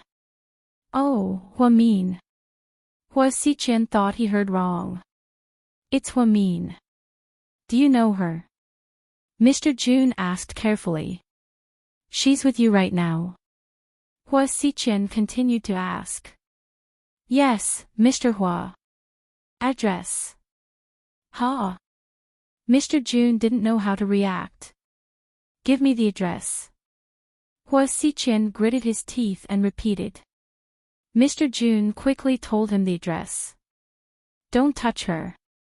I'll be there right away. After hanging up, Mr. June looked at Hua Min with a complicated expression. Mr. June, what did Mr. Hua say? Does he know them or not? The person beside him was also very anxious. Mr. Hua said, he'll be there right away. Mr. June wasn't sure what their relationship was, but he could confirm one thing from Hua Xichen's words.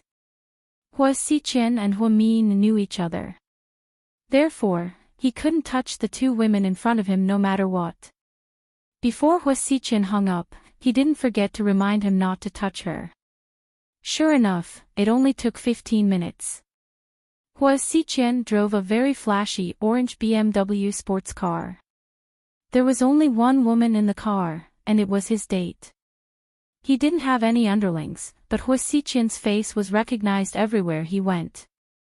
His style of dressing was very exaggerated. Perhaps this habit really started many years ago. Hua Xiqian wore a dark red shirt with diamonds at the cuffs.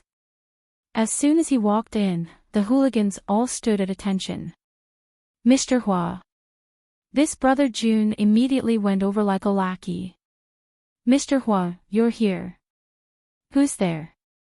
Hua Xiqian didn't want to talk to this person and asked directly. Over there. Hua Xiqian followed brother Jun's finger and walked over. As expected, he saw Hua Min in jeans and a white short-sleeved shirt. He narrowed his eyes and looked from head to toe to. Hua Min didn't like Hua Min, and didn't like Min didn't like him. Therefore, she didn't say anything and just looked at him quietly. Little sister Mian. I'm glad you thought of me. Hua Xiqian smiled. Hua Min thought of him when she was in danger. This surprised Hua Xiqian, but he was also very happy. Can we go now? Hua Min asked Mr. Jun directly. Hua Xiqian called Hua Mian little sister, which was enough to prove their relationship. Mr. Jun was so scared that he almost peed his pants. He immediately nodded. I'm sorry, Miss Hua. What happened today was a misunderstanding. I'm sorry for wasting your time. You're welcome to play basketball in the future. It's free for life. Hua Min glared at him. I'm never coming to your place again. Lingling, let's go. Hua Min pulled Zhu Lingling out. Little sister Mian, I'll drive you. Hua Xiqian was very attentive. Hua Min glanced at the sports car at the door and the girl in the passenger seat. She turned around and asked Hua Xiqian with a serious expression, drive me? Where do we sit? On the hood of your sports car.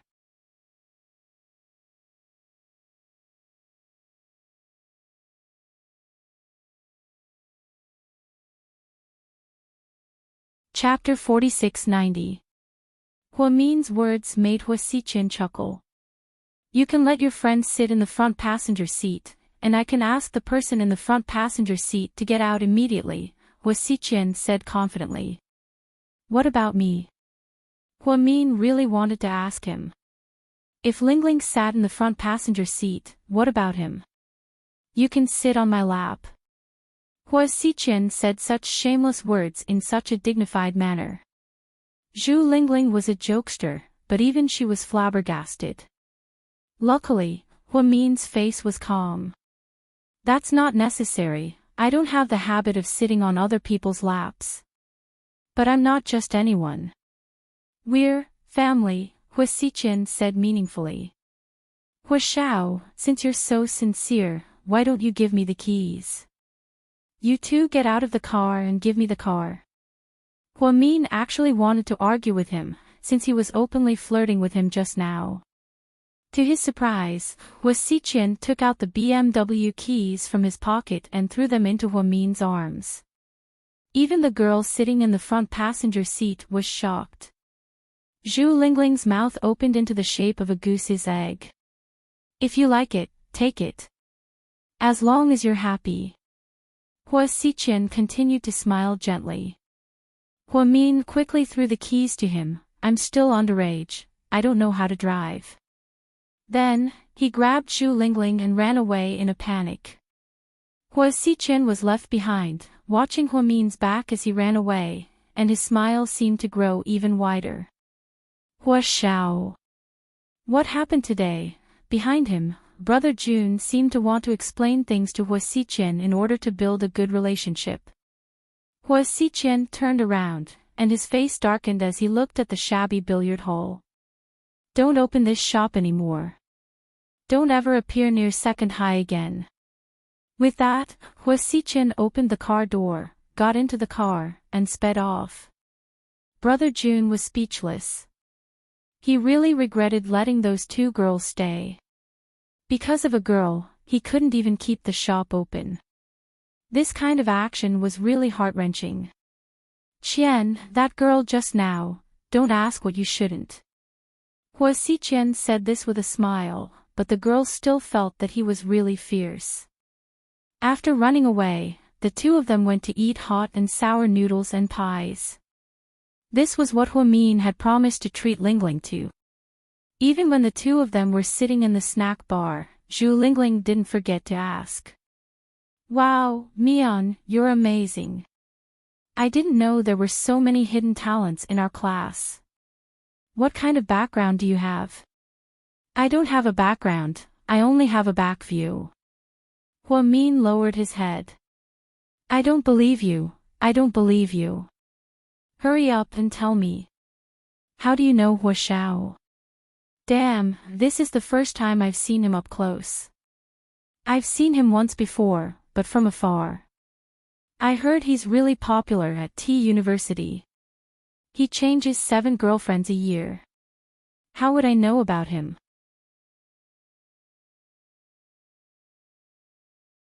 Then he came to save us just now, oh. It's probably because my family is a little bit related to his family, distant relatives. Huamin began to talk nonsense with a straight face. Ha, he just said he wanted you to sit on his lap. Oh my god. Zhu Lingling thought that Hua Xiqian's flirting skills were really amazing. No wonder he had so many girls around him. With my weight, I'm afraid I'll break his leg if I sit on him. Huamin said calmly. Ha ha ha ha, why do you look like you don't like him? Hua Xiao is pretty handsome. He's rich and handsome, you should go to the eye doctor, Lingling. Zhu Lingling, Mian, tell me the truth, do you like the guys in Qin Chu's group? Zhu Lingling suddenly asked in a mysterious tone. You're tuning into the LoveLore Library YouTube channel. We're so grateful for your support and don't forget to subscribe to join us on this incredible journey through captivating stories.